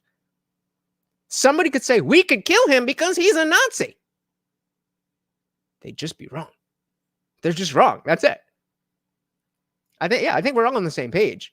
But we're just not accepting that like this is not an exception to words being like they're wrong for saying words are violence and for hitting people because of words. This is not the exception. Nobody walked up to them and told them that somebody that they are paid their children. That's everything outside of that. Words does not equal violence. If we go in there, then debatable. Technically not, but debatable. Wars or The whatever. war on drugs. That was Bush's wife, right? The war. Bush, that was Reagan's wife, but yes. What are we talking about here, dude? Dude, Yeah, you need look at all these pick a fucking war. wars. Persian Persian Gulf? Gulf War, I forgot about Probably that that one. K-Dub, maybe Korean War, maybe. So yeah, if he is 40, now, let's call it, all right, so let's say he turned 40, 2020. So 4 years, 1980. 70 years before that is 1910. So literally all of these wars. He could have been in World War I or World War II or the Korean War or the Vietnam or the Persian Gulf War. I mean, he probably would have been too old by the Gulf War, but come on, Strickland. Any film said, who decides what is an acceptable exception? All of us. We, as the people who live in a society, determine social norms. So Empire said, I think I actually need to get high to understand every bit of this. Maybe I won't stop you. Okay, what, 1950? Maybe. I don't know. He would definitely. I know if. His stepdad. Okay. You know what? I know he would. He would take my mom. Well then, but yeah, still, we've still been at war since World War I. So he'd be like, "What war? What do you mean? What war?" But this is what I'm talking about, guys. He would take my mom to Chinese food, but when the waiter walked off, he would fucking say some shit. Yeah. But that's what I'm talking about with Theo, bro. I don't fucking know if he's a genius or fucking. He just goes either way, dude. Dude, how about this? There's way many options in between. Bro, you just said your dad number 2 was in the fucking war. Yeah, he was, dude. He had a sword at the fucking house, dude. He left it to my mother. That's a sword at the house. Let's see. We got anything? So okay, what time frame would we expect this to be from? So if he had this in a war, this has to be. I have no idea. I was going to try to take some guess, but I have nothing. If any of you guys know what era we would expect that to be from. Now, it may just be a random sword disconnected from military service entirely, but So in a perfect world, indie film, the legal system would decide. Obviously, the trust in that system is waning, but maybe there's still hope in the culture that still hangs on. Time will tell. Well said. Well said. He left an autographed sword or whatever. Or what, I don't know where that Autograph. would Who the fuck autographed the Chinaman he killed? know, dude. Pull up something, Nick. Jesus Christ, look at that. Hey, give this guy a bone, dude. When I did the Rogan podcast, what's Rogan's guy? What's Rogan's like? Oh, Jamie. Jamie, dude. I was thrown off by Jamie. Yeah. Pull that shit up, Jamie. So he said dress swords are not uncommon. That does look like a Japanese saber, but could be a common saber. All right, fair enough. As long as it's not a lightsaber. Oh man, I think scared of Rogan. him? No, I think Rogan abuses him, dude. I think he abuses him. Dude. Like So, what? He like I don't know. that Dude, shit I up. think I was stay up late or something? like I was picturing like a younger white nerdy kid. Yeah. That, no, dude, he's angry. He's an angry man. Jamie? He's fucking angry, bro. Who, Jamie? Jamie's angry. Is he? I don't know. He just seems like dialed in. He's like a marksman for information. But I think Rogan disciplines him.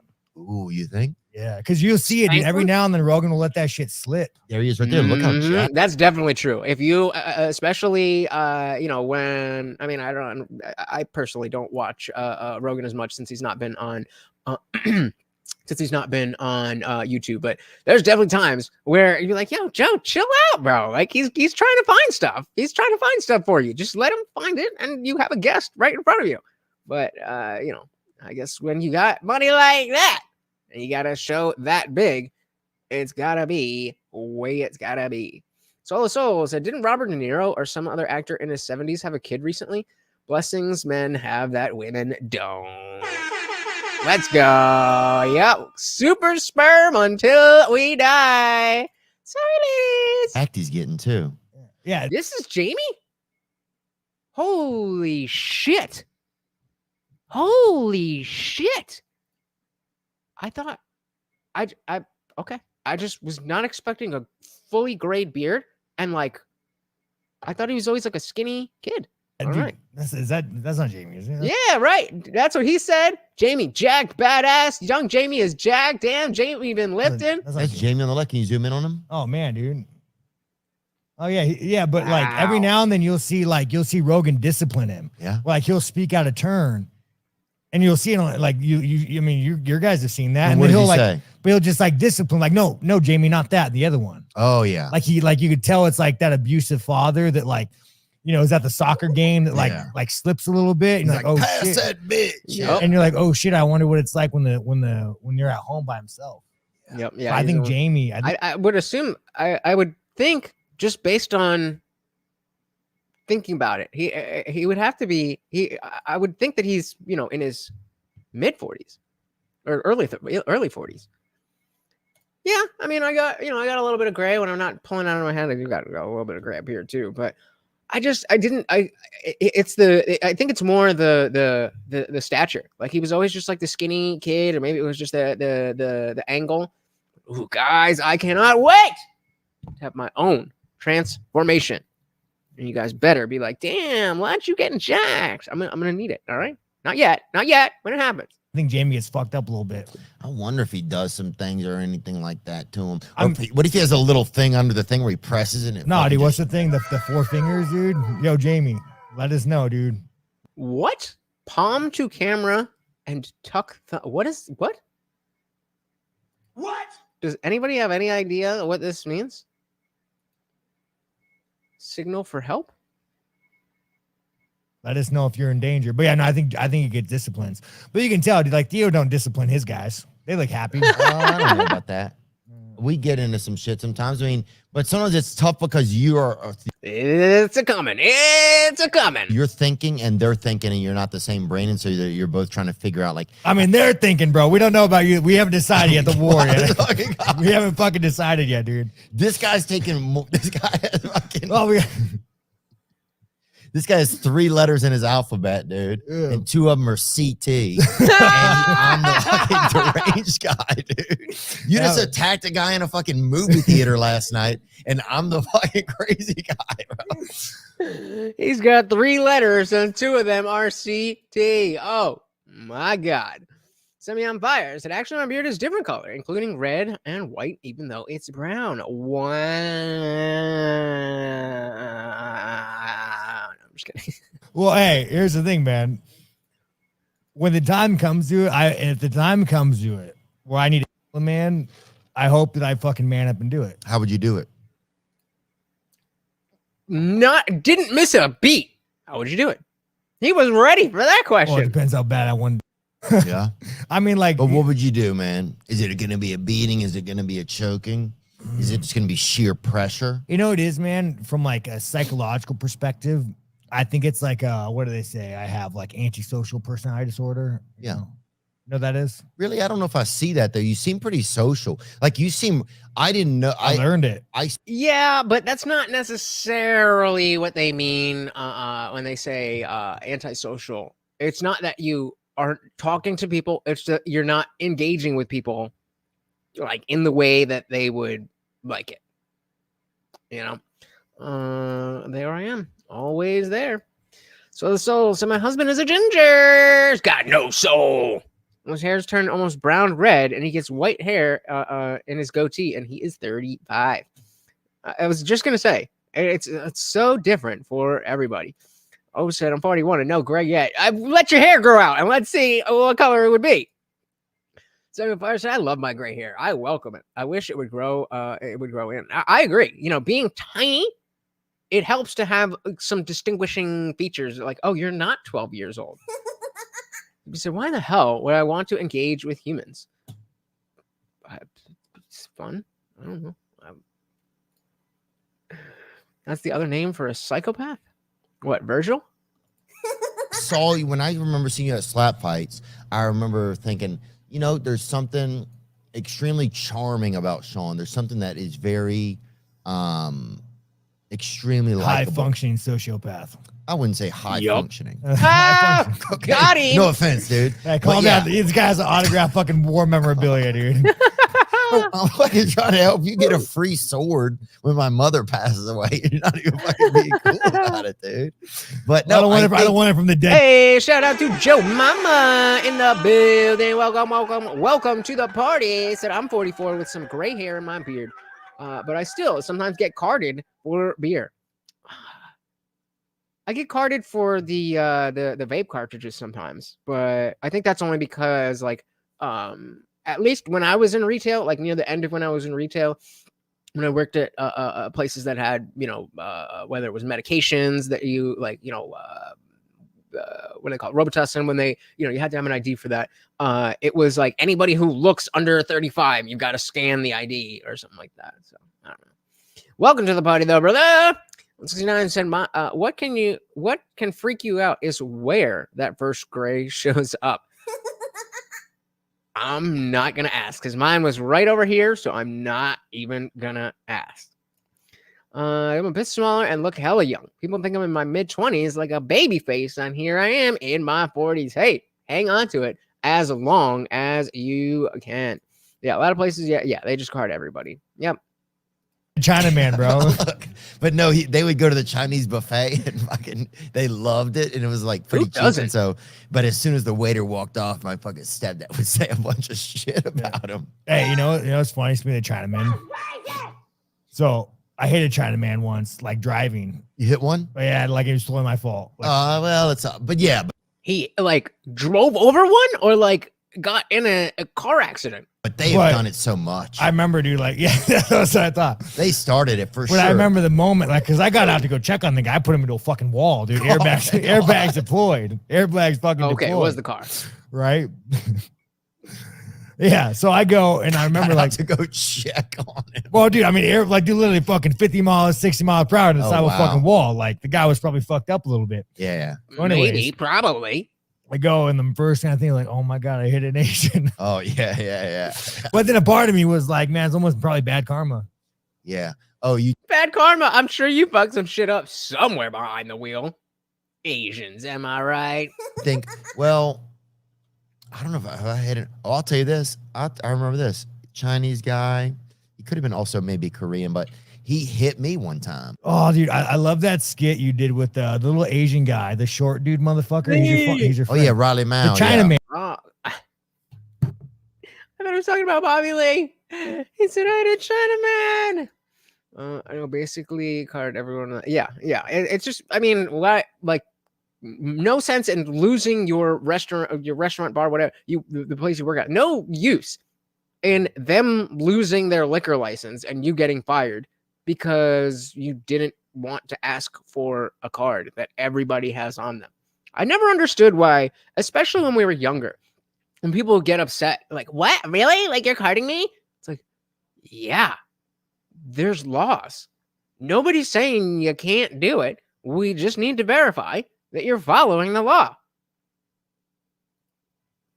I thought he was You could have been Bobby, also maybe Bobby Korean, Lee but here, but apparently he not. hit me one time. Oh, dude, I love that skit you did with the little Asian guy, the short dude motherfucker. He's your friend. Oh yeah, Riley Mao. The Chinaman, dude. The Chinaman, dude. Well, he's Polynesian, I think. He definitely got a famous sauce out of it. Yeah, I thought. So the souls that I quit retail forever when an obviously 60-year-old man verbally harassed me for carding him when I worked at a Dollar General. We were on camera and would be fired if we didn't card 100%. Final straw. Yeah, I don't know what type of person enjoys working retail, but we're probably not going to be friends.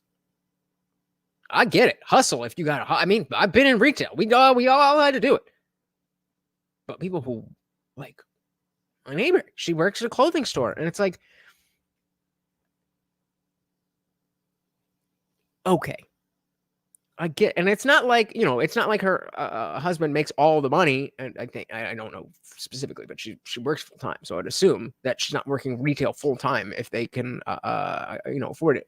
And it's just like there's so many other things that you could be doing with that time that you just stand around in a building for 8 hours at least to just make sure it's still what it was when you got there. I cannot do it. I cannot do it. I fought a Chinaman in the Philippines. Dude, look at you. About back Japanese then, huh? guys. Nice guy, dude. Nice guy. Beat his ass for 5 rounds. Dude, sometimes, bro, real talk. Honestly, dude, a plane crashes, right? Yeah. You got to eat an ethnicity out of the gate. Asian. Soft. Okay, well, we're going to circle back to that, but MSC9 says carding is how I met my husband. He was annoyed I asked, but I said I had to do it. It sparked a conversation. He sounds like a dick. No, I'm just kidding. I'm just kidding. You know, the joke about me saying I don't get when people get upset. It was a joke, but that's cute. What a meet cute. So we have Fire said people want to bend and pass the rules because it doesn't apply to them. Main character syndrome, right? Everybody else has to follow the rules, but not me, because I'm special. I'm special. All right, what the fuck did you just say here? Dude, sometimes, bro, real talk.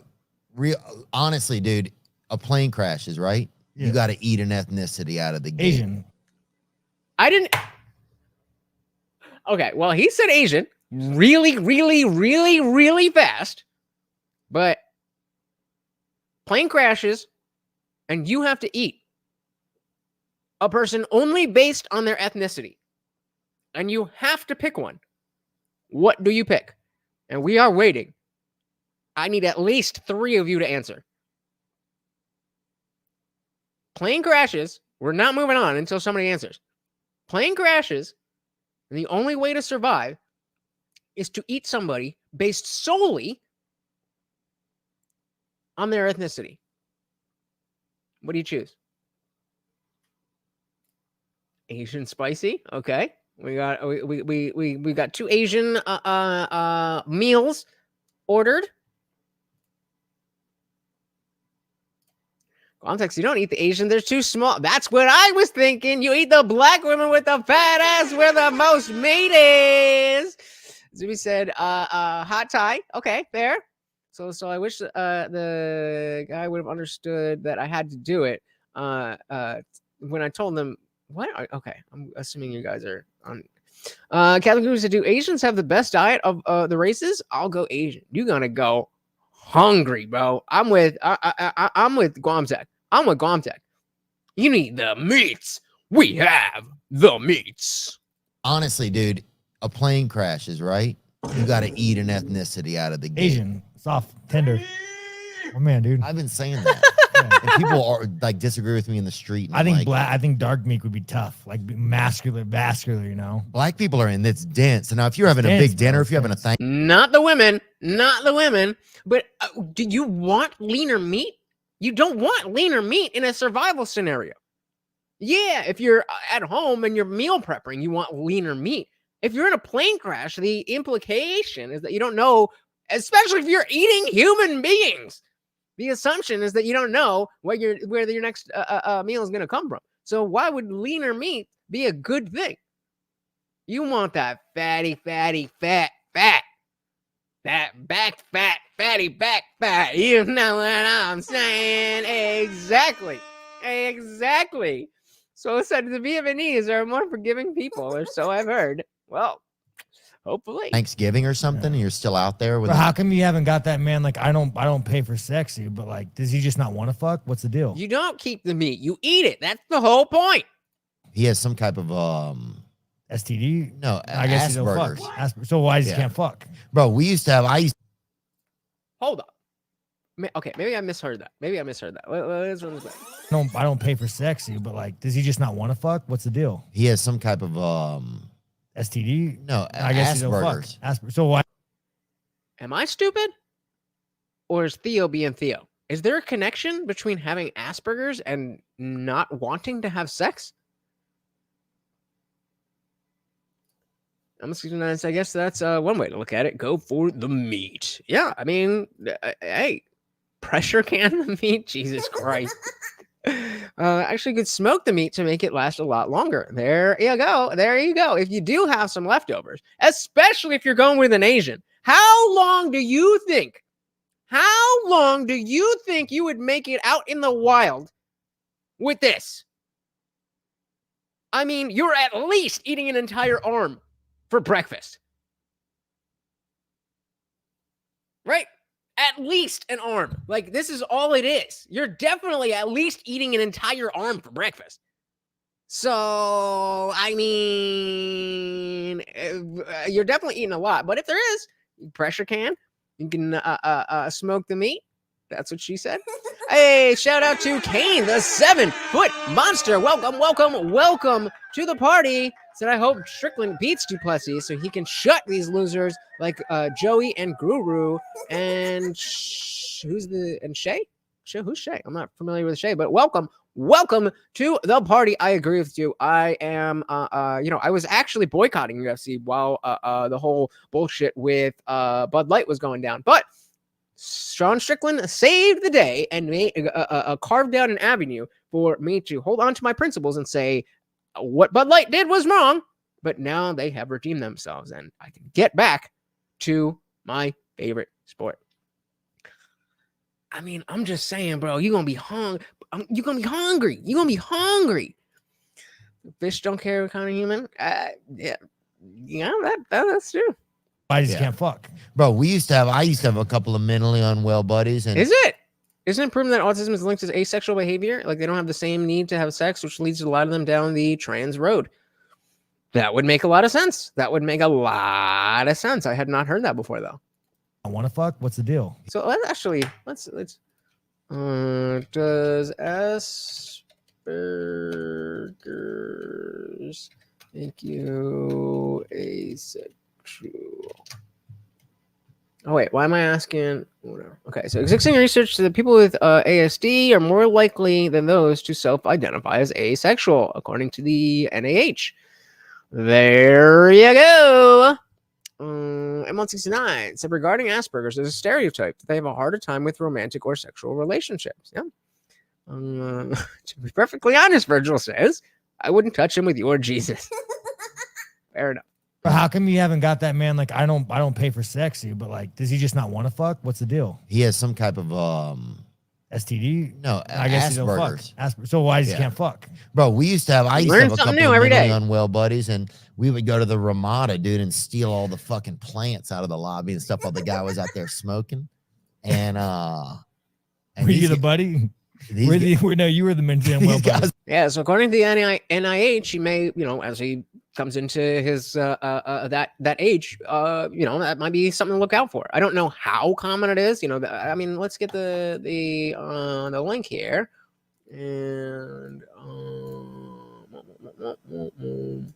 copy link address. So it's in there if you need it. I don't know how I don't know how prevalent it is, but yeah. You're not learning. You did. These were awesome, bro. Oh, this is a true story. So I went into the Rogan podcast, right? Yeah. And dude, and Rogan put me up in a nice little spot. We have 4 seasons. It was a midget convention, bro. I shit you not. I'm not even fucking joking. To the one day convention. Yeah.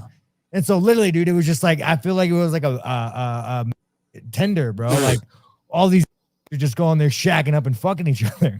Really? And I don't hate on it, bro. Shout out to Jay. Oh shit! Shout out to Jay Don. So this is a very soft audience. Well, I don't appreciate that very much. What's very soft about my audience? I mean, I don't fucking hate on it, but I'll never forget. I'll never forget, dude. Mean, angry little fucking little person. Oh, I guess you're right. Nobody's saying anything. All right. I guess Jay Don is correct that we have a soft audience. Yeah. Well, yeah, some people And say little nobody person. said that about Some me, people don't and you're care. not saying anything Some of them back. care, some of them don't. I know I have a friend, some of my friends, they say little people. I don't know enough. I don't have a consensus to know what's the best thing to say. There was like a little angry looking little dude, Yeah. And every now and then you get some good look.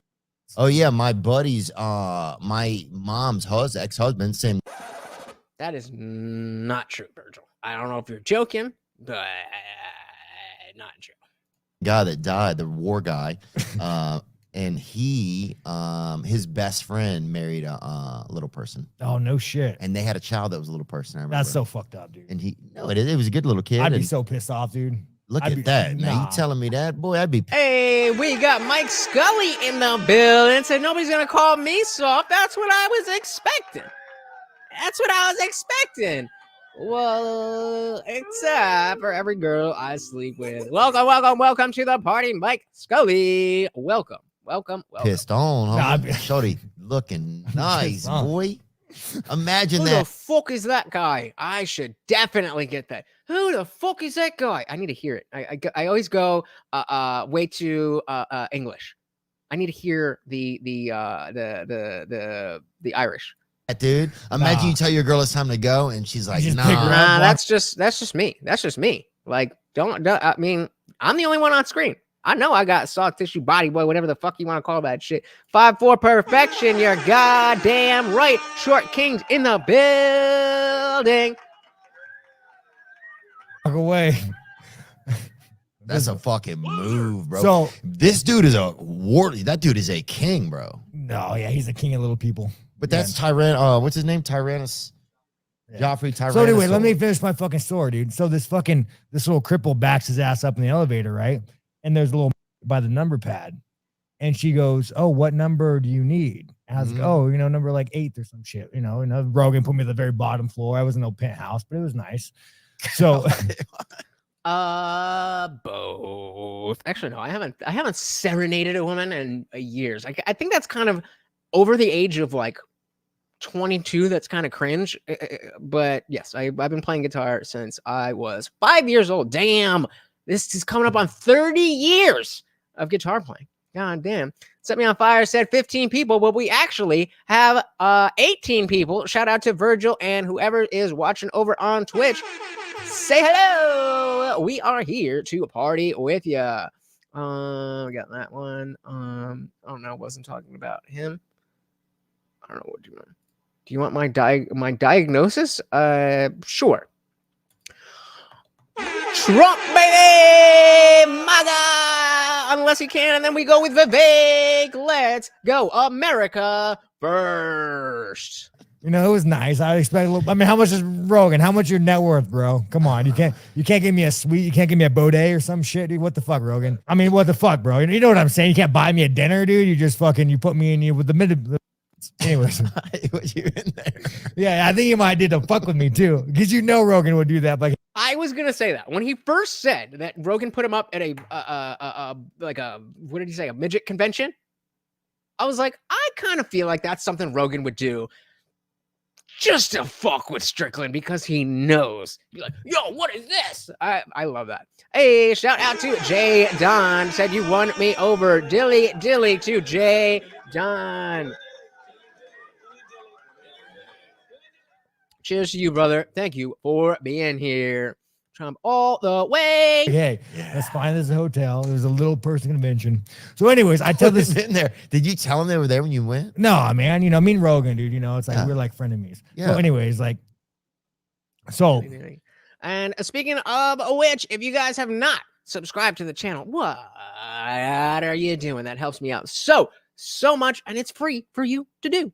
Please do. Thank you very much. I tell the little person, like, you know, number 7, and she looks at me. She was like, I wasn't talking to you. I was talking to him. And I was like, fuck. Like, you're an angry little person. But did you say, like, hey, number 7? No, buddy? I'm polite. I'm a polite man, dude. Really? Anyways, but yeah, so what I'm thinking, dude, the little people are mean. Yeah. I thought we were friends, Virgil. What are we doing here? What's going on here? They're not like the hobbits, bro. They're like the other people, bro. I'm trying to think. Was there some little people that were famous for being mean? I'm trying to think. I don't know. Yeah, fucking what's his face? Peter Dinklage. They have the new Snow White coming out, and they were gonna use little people to get little people jobs, as little people are in the story of Snow White and the 7 dwarves.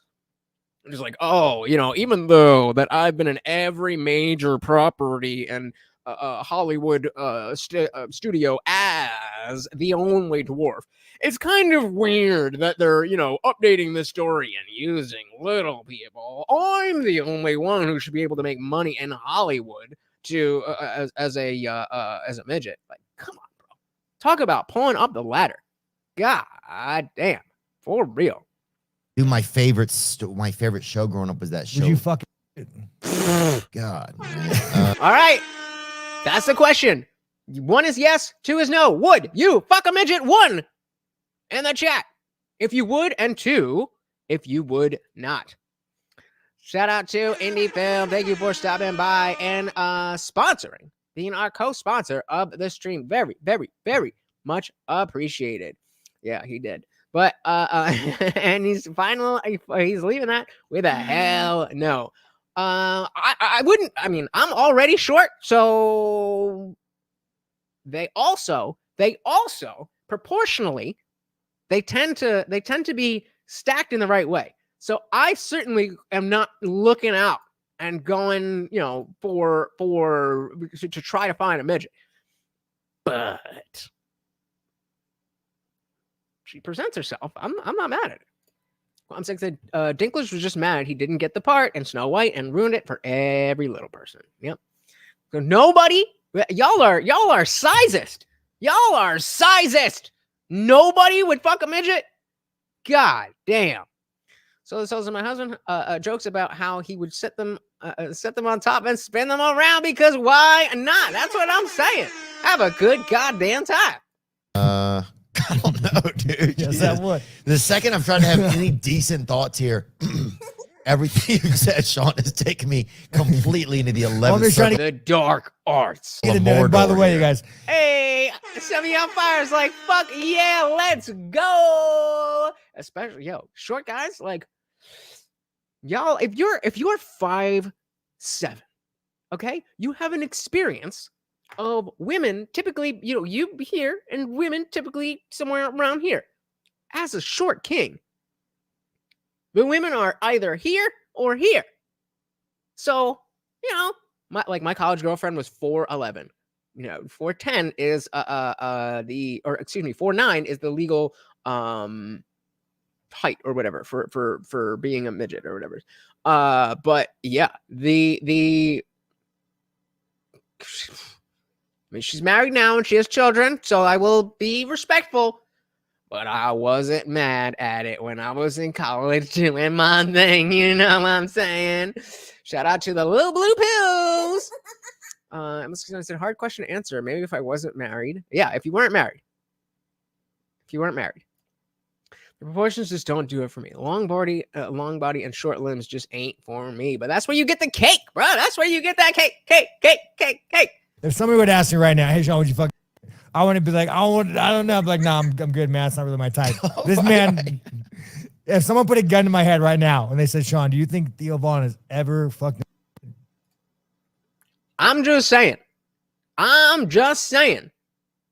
There's certain configurations that are conducive to this type of activity. That's all I'm saying. If I'm not a taller woman, god damn, 5'9", you'd be like, "Hi, Soul of the Soul, nice to meet ya."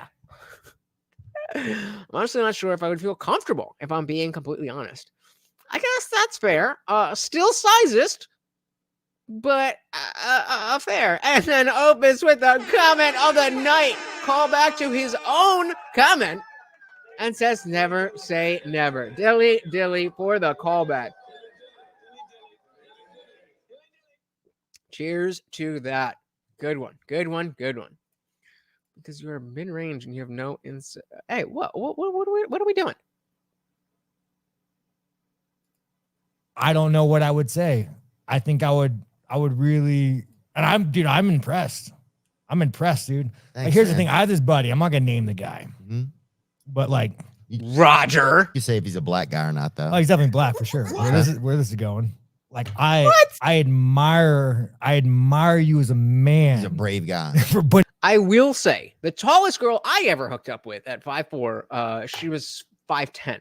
And I remember it was my senior year in high school because it was the first day that I ever smoked weed. Great day. Anyway, so at a typical house party, senior year, spring, it might have been spring break or right around that time. And there's this girl I've been talking to, but she's tall. She was like a volleyball player tall. But I do my thing. So we're hooking up. And she was on top of me, and it was funny because she had to like contort her body because like if she was straight, her head would have been here. So she had to like do one of these kind of things so that like that lined up and this lined up. So I get what you're saying. Or hit this one. I get what you're saying. But hey, we gonna make it work. Trust me. And speaking of which, we have Marty here.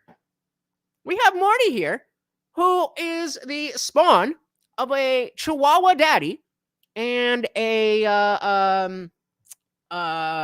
golden doodle mother who was a big ass dog. So hey, short kings can do the damn thing. Kane said, "I like big girls. 5'11" is perfect. Holy shit. Climbing them trees. All right, let's dive back in. I admire you as a man. He's a brave guy. For putting your dick in that. Yeah. We're talking about like Meth Addicts, dude. Oh, really? Oh, yeah. He's a good looking dude. It's a lot of pussy. Good looking dude. I would get so scared, I think, if somebody was like really. You mean like the escort you called? Yeah, I would just. Oh, there were some women that I would just be like, this is just. I don't need to be doing this. They don't need to be doing this. It was just not the best meeting. Yeah, no, I bet you've done some dirty shit, dude. You just seem like that. You got a mullet, bro. I bet you got some stories, dude. Dude, just because I look like shit doesn't mean I'm a bad guy. I'm like, why are you a bad guy for fucking horse? That doesn't make you a bad guy. Yeah, that's true. Might make you a scumbag, but not a bad guy. Yeah. But also, here's the thing. Ooh, how do we feel about that? About what are they specifically talking? I was typing, but they're talking about paying for it. Does that make you a bad person if you are paying for it? I'm a bad. You just seem like that. You got a mullet, bro. I bet you got some stories, dude. Dude, just because I look like shit doesn't mean I'm a bad guy. I'm like, why are you a bad guy for fucking horse? Are you a bad guy for fucking horse? I would say no. I mean, what? If you're doing something else that's along with that, that's bad. But merely fucking horse is totally fine. I don't see any problem. Says, holy shit! I thought Morty was laying behind you with his head pointed away at the camera. That was just the hoodie. Yep, that's the hoodie. He's right here. Where were we? Scumbag indeed does have levels. Doing horrors is bad. Good people do bad things though. Okay, I think that's a good one. Quantec is shook it. Set me on fire. Said, I'll be honest. I've been single 2 years now, out long term. I haven't hit in a while. Only 3 chicks in 2 years. Business is slow and modern dating is insane. If a cute ass midget comes along, you know, I mean, I'm right there with you, bro. I'm right there with you. Take what you get. Take what you can get. If she's a nice girl and she can hold a conversation, I don't give a fuck how tall she is. If only women felt the same way. Because I can't get this. I'm just too short and they just don't like you. And I just want to be taller. Anyway, Zibby says, is the whore doing her job? Then nope, not bad. 60. Those are the 5'11. There you go. There you go. But wait, Opus is the only one who gave a direct answer. Are you a bad guy for fucking whores? Yes or no? It'll make you a bad guy. Yeah, that's true. Might make you a scumbag, but not a bad guy. Yeah. But also, here's the thing. A lot of women are looking for sex. Well, a lot of women are having to sell sex these days, Dude, which is crazy anyway. That's one thing that's a little bit. Having to sell sex or choosing to sell sex? Maybe some of them need to, because without that they would, whatever, and they can't get a job because of this, that, or the other. But I'd say the overwhelming majority choose to do this bullshit. So anyone should I love this not safe for work podcast now? It's never been safe for work. It's not your height, it's your money. Facts. Virgil, I don't know where this is coming from, but if you're just gonna keep insulting me, I'm obviously not gonna pull your shit up. Say one thing about women, dude, and this is something that needs to be said. Oh, yeah. No. Uh-oh. No, I'm curious as to what it is. Think about like every mass shooting that ever happened. Okay. Like every mass shooting ever happened, at one point that man went to go get some pussy. Yeah. He went to go get some pussy and he had some woman say like, nah, fuck, I ain't gonna suck your dick. Holy shit. Did Sean Strickland just fix the entirety of mass shootings? Just get these kids some hooas. Get them some hooas. Sandy Hook, would it ever happen? I ain't gonna suck your dick. And what I'm saying is women need to put out more. Because no man has ever walked into a mall or a school and say, no, I got so much fucking pussy. I got so much fucking pussy, guys. I just couldn't fucking take it. I couldn't fucking take it. So yeah, you don't see Ric Flair. You know? Yeah. Oh my God, dude, so much pussy. I'm gonna lose my shit. So it's like you don't see him shooting up a Chili's like bar in the So what I'm saying is like, at what point don't women take responsibility for not putting out? Straight up. I mean, as much fun as we're having, I cannot have a stream where I don't say that mass shootings are caused by women not putting out. First of all, women are definitely putting out. And second of all, you're a little out there. So the soul said pussy might help, but maybe after getting them off of antidepressants and other meds, right, might as well. He just saying, yep. I don't know. Joffrey getting laid didn't fix him. Yeah, but he was a psycho. He was a psycho. But do you think men are appropriate? Men behave appropriately enough and operate appropriately enough to deserve? That's a bad question. Not all men are the same. So some men do, and some men don't. Guys, we just crossed over the 2-hour mark. If you would like to keep the party raging, you know how to. Where the fuck is it? How to do it. That's another thing. Here's the thing, dude. A lot of dudes show up pretty much like, bro. Dudes will drive by just yelling pussy for me and shit like that. It's like, that's not even taking a Here's woman the out, thing, dude.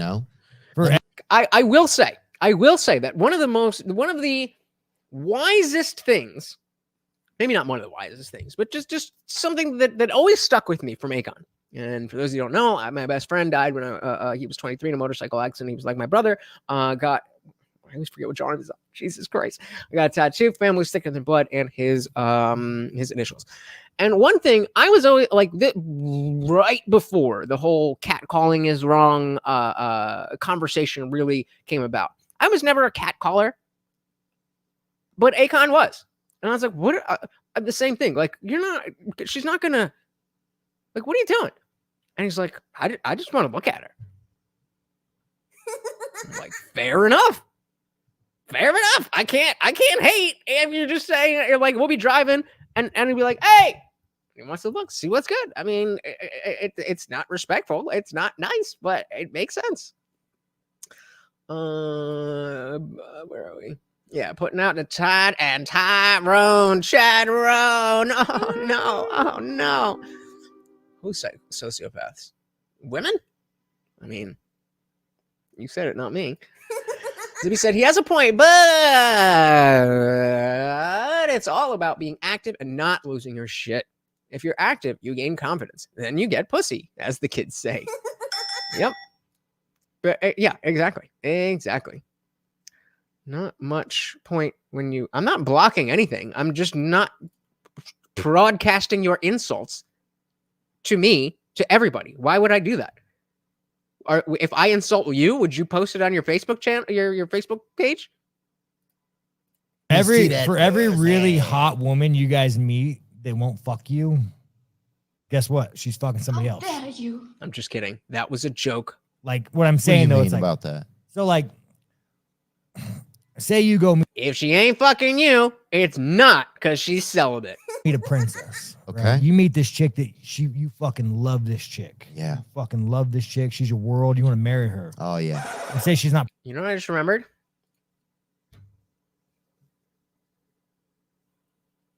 And remind me to talk about this chick. I've been telling you to remind me, and y'all been forgetting to remind me. But Jerkalani told me that she was celibate. Okay. Hey, set me on fire with the $10 super chat. Oh my goodness. Thank you so much. And of course that comes with a treat for Marty, and that makes you the new co-sponsor of the stream with our boy Zippy. Thank you so much, man. It really, you know, I know you guys don't like when I get all mushy, but when you guys show up, you guys are part of the conversation. You guys are engaging. And then on top of that, you actually part with your hard-earned money. That means so much to me, guys. Thank you so much. Set me on fire. As always, I like to dive right back in when we get a super chat. Love this chick. Yeah. Fucking love this chick. She's your world. You want to marry her. Oh yeah. And say she's not putting out. Well, I guarantee, dude, she's not putting out for you, but she's putting out for somebody else. Oh. So what I'm saying, dude, He's like, women, man, root of all problem. We shouldn't have a fucking vote, dude. You think? What? Oh fuck yeah, dude. Women suck, dude. Women But suck. men vote for all kind of shitty things. Look at that fucking. Well, why do women vote for that? Shout out again to Set Me On Fire and, of course, Zippy the Strange. Always gifting them subs. And, I mean, yeah, as much... You good, bud? Did you miss a piece? You made some crumbs here. But yeah, I mean, there's plenty of dudes who vote in terrible, horrible ways. And there's plenty of chicks who vote in the way that we want to. So as much as we want to, you know, play up that whatever. I mean, you're not going to get me to say, yeah, women shouldn't vote because men do it better. Come on, man. And it ain't like that. I missed this one. I liked you more when you were complaining about not being able to get arrested. Yeah, what happened to that? You did insult me though. Like you said, I'm a lesser mid-range narcissistic personality disorder. You said only greater narcissistic personality disorders know what they are, assuming that or implying that I am one. Talking about your job as a personality disorder specialist, that I'm a mid-range, lower narcissistic personality disorder. So yeah, no, would rather not spend time on people who say dumb bullshit that has no bearing in reality, unless it's funny. And when you were talking about Manchester, England, it was funny, but that's ain't it, homie. Moving on. I must have got bad news from X12. Got him. Oh yeah, projection. I know what you meant. Yeah, there we go. There we go. And, King bringing us back on point. Exactly. Strickland is exactly what the UFC needs right now. And, between the Bud Light Dylan Mulvaney fiasco and then them trying to cover that up by going with the UFC and Dana not giving a shit about, about bullshit like that. And it's like, hey, they got money. Strickland was the one who helped the UFC and Bud Light and all of us who are fans of the UFC who were put in the position of, I cannot support this brand. It was like, hey, Bud Light is now sponsoring everything I say. And so it's one thing if you are the brand that sponsors Dylan Mulvaney and transes and LGBT and whatever. It's an entirely different thing if you're a brand that will advertise to anybody and everybody is welcome, whether it's Sean Strickland or Dylan Mulvaney. Those are very different things. Very, very different things. Did I miss anything? Yeah, I know. Because the thing's getting pussy. And for every liberal man, he's doing it because there's some dirty liberal feminist woman he's trying to fuck. Yup. Oh, that could be true. That's a weird. That's a pretty. Crazy. Anytime, no, this is facts. This is fucking facts. I don't know if it is. What is it? Every time, no, it's facts, bro. It's facts. Every time a man is with a liberal woman, dude, you just see the fucking soul just being sucked out of his body. Liberal women, bro, fucking A.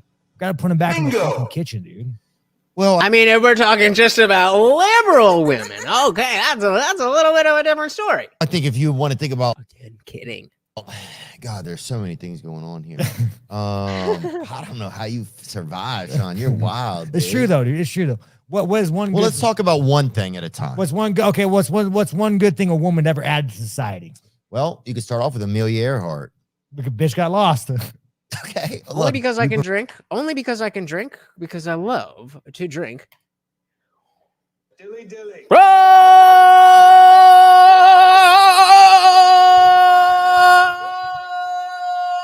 Objection! Dilly dilly. Dilly dilly. Dilly dilly. Dilly dilly. Dilly dilly. I don't know why you're doing this. And like we're moving on. Like I got the opportunity to drink, so whatever. Yeah. Real man, it's kind of like relief for us. I don't know what you mean, but anything that is a relief, I am happy to provide. I prefer the term MIA. Yeah, there we go. Okay, but yeah, she's still missing. I will say that, right? Yeah. But that I mean, look. I mean, that bitch if not you be look flying a at this plane. picture, dude, of her getting in his plane, you're Who like, are we talking about? if this lady isn't going just to the mall, we're fucked. You know, Like what I'm saying, dude. Let's look at American. just because this is 19 wins, Bro, was it, Nick? but we gave women too much power. Look at Kamala Harrison, bro. Mhm. Gave these. Come on, bro. If you're gonna talk shit about Kamala Harris, at least get her fucking name right. You sound stupid then. Kamala Harrison, Cam Harrison. It's Kamala Harris. Okay, she is the vice president. Okay, just like we have a president, and his name is Joe Biden. If he dies, which he definitely probably will really soon, am going to be the United States president of the United States. Okay. Yeah, no.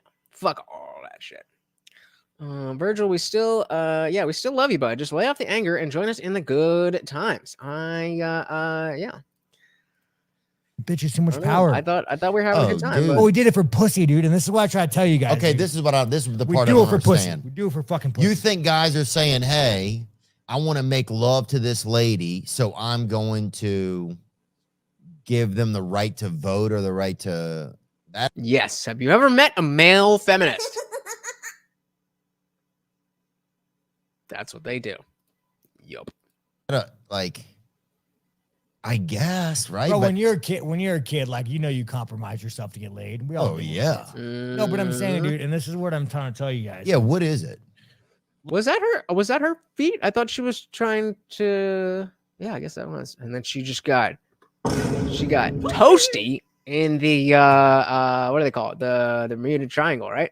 Yeah. Hey. Like there used to be. Again, I'm not a Muslim. I don't believe in that shit. I believe, like, Muslim. He said a Muslim. take off the fucking burqa. Slims, we call them. Yeah, slims, bro. Take out the burqa, put on a bikini. Oh my god! Is that like a canned joke that Theo uses, or did that just pop off his head? Did y'all even hear it? Holy shit! Yeah. There used to be, again, I'm not a Muslim. I don't believe in that shit. You know, I believe like take off the fucking burqa. Slims, we call them. Slims, we call them. What? What? Pussy does indeed make some good times. I bet money that 90% of liberal men over 25 are just sneaky fuckers or gay. And that number of gay liberals is going way down. So I think sneaky is a good way to categorize. So the Soul said, was it male feminists or some version of that worked to give women the right to vote? Honestly asking. Might be an interesting conversation we could all learn from. It's an interesting idea. Well, I would say that it was, well, again, we're talking about different waves of feminism. So first wave feminism, the suffragette movement, was absolutely a legitimate movement. That is very different from third wave feminism. It's like, oh, there's a pay gap, there's a wage gap. Like those are two entirely different things. So at that time, being a feminist was not cringe. It was a legitimate political thing that it's like, hey, we are human beings who are citizens of this nation who are, what happened to no taxation without representation? It's like, you're not giving us that right. And I think most of us today believe generally that while there are definitely a bunch of bitches who don't need to be bunch of bitches that don't need to be voting, certainly women at large should have the right to vote. And I think many of the people who were fighting with the suffragette movement, you could call them male feminists, but it's a very different thing than what we mean by today's male feminist. It's like the word boomer. Like boomer is, you could be talking about a baby boomer, somebody who was born between this year and that year. Or you could be talking about somebody who is just stuck in their ways and whatever. That's being a boomer. And so a male feminist in this context is not anything, it's just a political position. You might like it more or less, just like being liberal or conservative, but it's just whatever. In today's feminism, being a male feminist,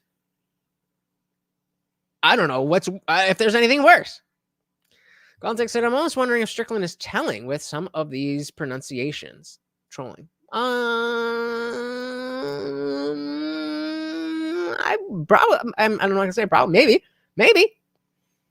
Yeah, definitely completely different movements, completely different goals, completely different attitudes. It's just not the same thing. But of course, we have semantic obfuscation. So because the feminists who were in the suffragette movement were good for America, and it was good that we extended rights to more people, as it should be, they take that. Now they're like, well, us women need to be superior in society. Otherwise, we're being oppressed. And if you don't go bow down to us, then you're a horrible person.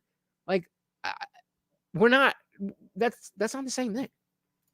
So he says, modern feminism makes women hate each other and turns men into women. Same thing with modern civil rights and diversity. It's a hate group, not a help group. There you go. There you go. Well said, sir. Sam Fire said, way too many feminine guys in this country these days. Yep. Shout out again. Yes, that, yeah,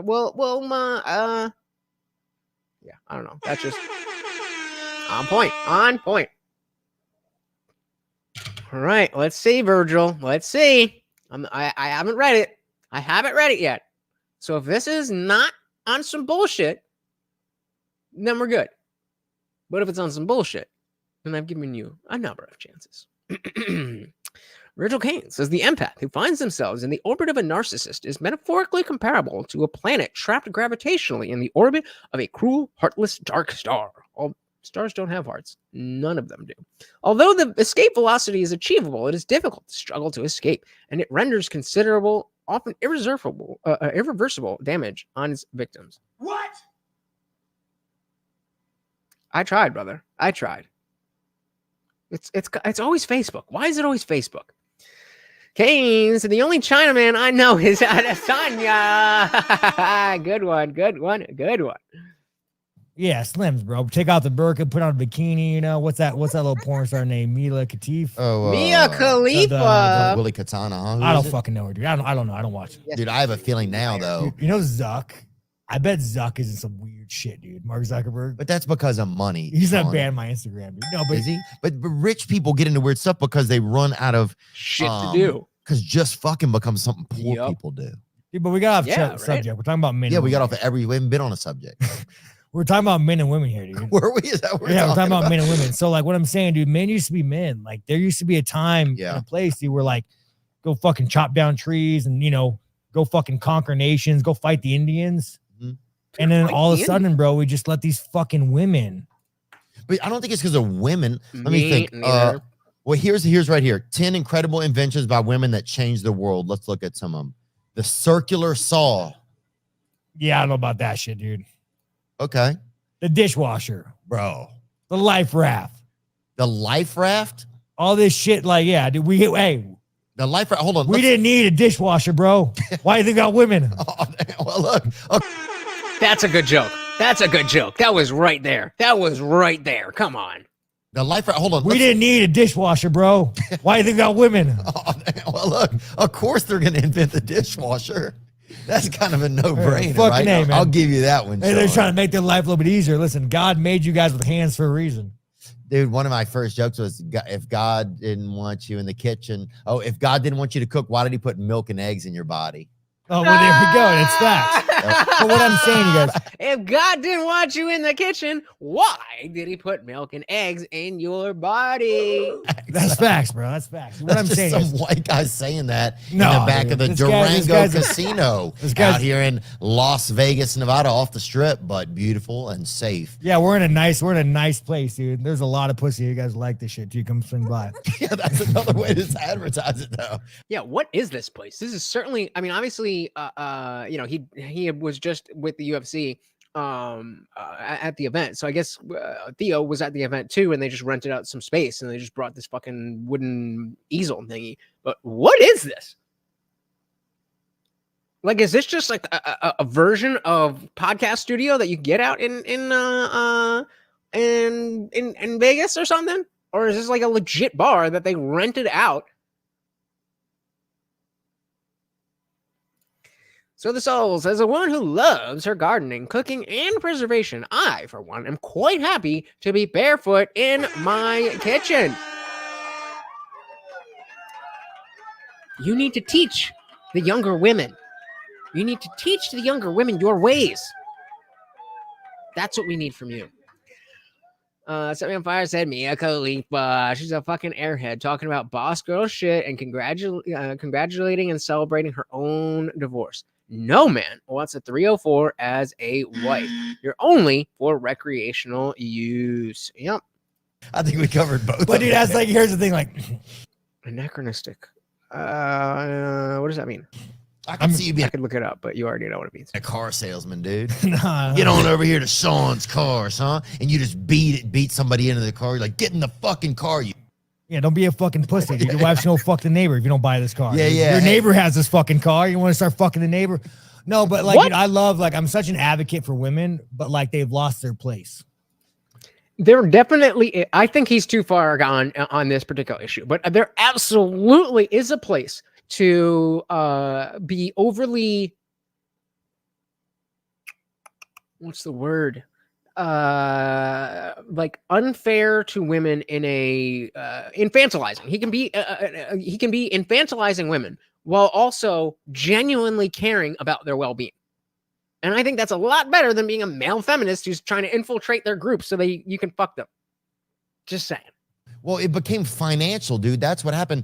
Women were tired of like, oh, men have the money so that they can, because men started being abusive to women. It wasn't like men were being cool to women.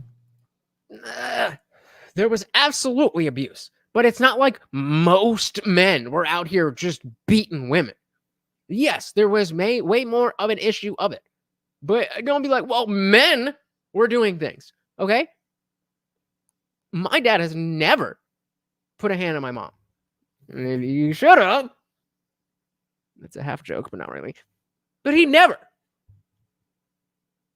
So we ain't playing that game. Theo, I love you, brother. But you got to get out of LA. You got to get out of LA. All right, so anachronistic. Belonging to a period other than that is being portrayed. Titus benefits from the effective use of anachronistic elements like cars and loudspeakers, or belonging to an appropriate or an earlier period, especially so as to make seem conspicuously old-fashioned. Example, she is rebelling against the anachronistic morality of her parents. Thank you, sir.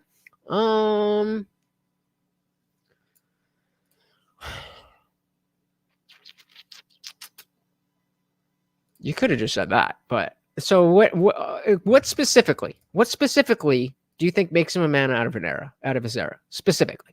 Because I'm not agreeing or disagreeing. I'm just curious what you're thinking. So Sola said, I'm very intent on teaching my oldest son's fiance. She's absolutely wonderful and wants to learn. I love her. I also try with my niece, but she lives in Florida. Long distance teaching is harder. Yeah, but I mean, hey, as long as she has you in her life and she knows that that's an avenue that, like, oh, okay, being, especially, I don't know the ages, but, if you're teenager, early 20s, it's like, I want to be a boss bitch. I want to be a city girl. I want to throw my back. I want to twerk in the club. Side note, I heard that the clubs are pathetic these days. I haven't been to clubs in like 8 or so years, maybe, but I heard it's like, it's not even what it was when we went. But yeah, so there'll be things like that are popular and fun.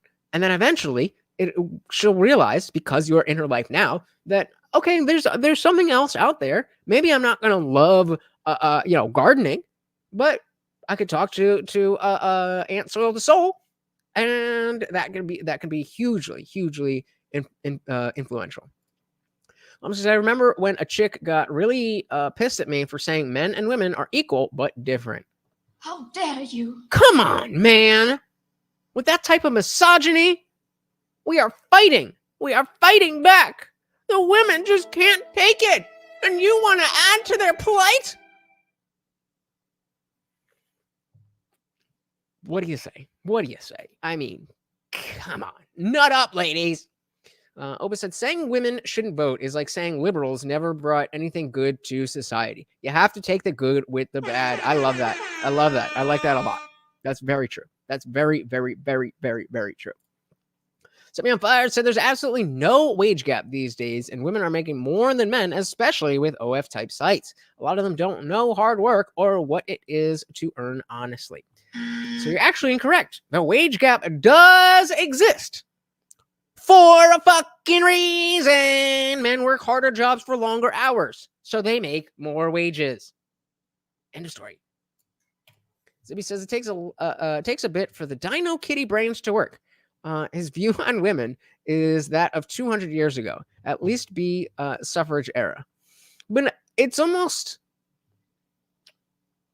So would you say that a 17-year-old kid who loves just pearly things, if that kid is saying women shouldn't vote because he's parroting just pearly things, would you say that he is anachronistic, or is that something different?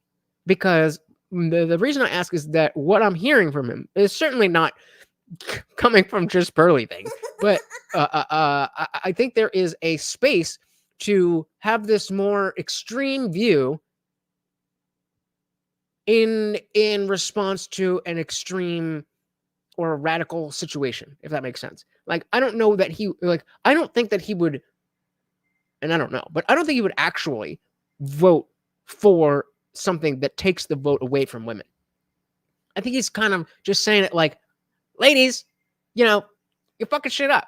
So I don't know. I get what you're saying, but I don't know. Like Guantek was saying before, he might just be playing the character. Let's not forget that it's sports entertainment. And yes, Guantek, now that is more. Where are we?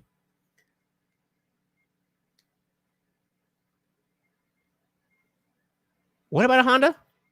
Equal but different annoys me. I don't know why it does, or why it does not sound as good as equal treatment to equal circumstance. Getting in your feels, bro. Getting in your feels. So the soul says son's fiance is 18, niece is 23. She had a 14-month-old daughter. I went to her wedding and she tries her best. I didn't give birth to any daughters, but I'm blessed to feel like I have too.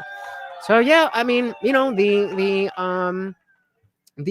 so she's married. Yeah, that is all you got to do is be there. That family unit is just about being available and you know, planting the seeds that if she's 23 now, it might not be until she's 33, 34, 35, 40 before she's like, oh, and so the soul had she figured some shit out. At least she's doing something different, and I'm not happy. So let me see what she's doing and see if that would make me happy. That's like, you know, again. So I think you're doing a good thing by just being there and not you know, force yourself in, but just be there. All right, Virgil said, I'm not trying to bug you. I assholes assailed like the guy you are watching every day. I don't know what this means, but I appreciate that you're not trying to bug me. But I would appreciate also if you were not, you know, saying mean things about me. You know, if there's something that I say that's wrong, that's one thing, but just randomly diagnosing my mental health is not appreciated. I said women shouldn't vote. Okay, what about idiot 18-year-olds? Bingo. Yeah, I would much rather have both sexes voting at 25 than only men voting at 18. Semi on Fire says factoring in sex work, I'd say they on average make more. However, the men should still do the hard jobs, manual labor that women aren't willing to do. But if they did do those type of hard jobs, they would earn just as much as men. Yeah. I don't know about the sex work aspect. I think our idea of what people make in sex work is inflated. I don't think that you're making, you know, good money as an average streetwalker. Like, yes, what was it? What was her name? Bella Thorne made $1 million in one day. Some of these whores are cleaning up, but I don't think it's enough to change the fact that most men, by the time they're 40, 50, are, you know, have a worth. You know, I wouldn't be mad at it. As a 34-year-old property owner, I wouldn't get to vote this time, but after that, I'd be like, you know. He said, it's not just voting, it's a whole slew of things regarding women. Being a bit dogmatically anachronistic is fine as long as people are not forcing it on others. Fair. I agree, Opus. We're gonna back off and see if he whatever. So the soul said, thank you. I wasn't trying to derail the stream in any way. Love the conversations we have in this community. You work so hard to build. Well, thank you. And it's very difficult to derail what we're doing here because this is a party. And at parties, you take side roads and you have conversations about this and that and whatever. That's what we do. And there was at no point did I expect that we were going to get through the entire video here. So I wanted to make sure that we saw the crying part, because especially the people who are going to come in expecting that part. At least get some more views with that. And then, talk about with you guys who are willing to stay around and actually talk about this, how important the understanding of masculinity is, and where does it stretch and where does it not stretch? Can you be crying on camera and be masculine? Can you be so even better, is saying that women shouldn't vote a masculine thing to say?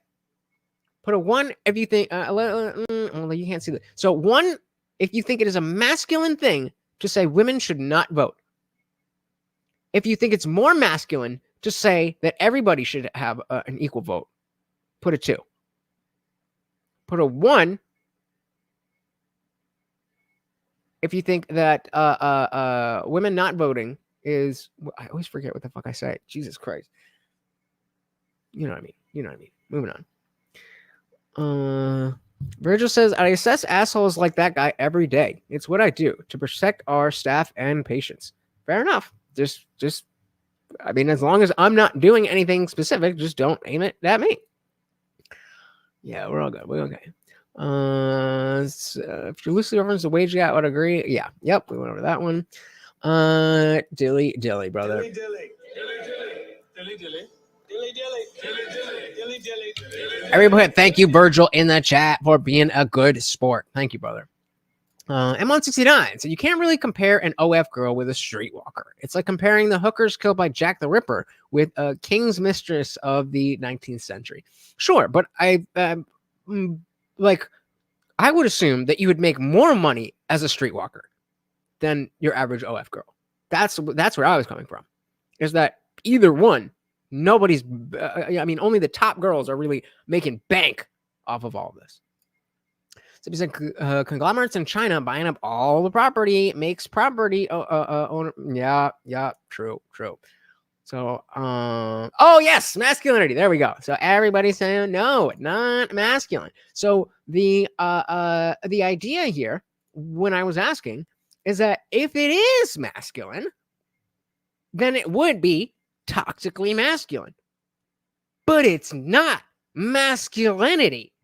It's not masculinity. Say what you mean and mean what you say. So either you're being a bigot or you're being a troll, which works in a certain context. But if we're taking you at face value, then I don't.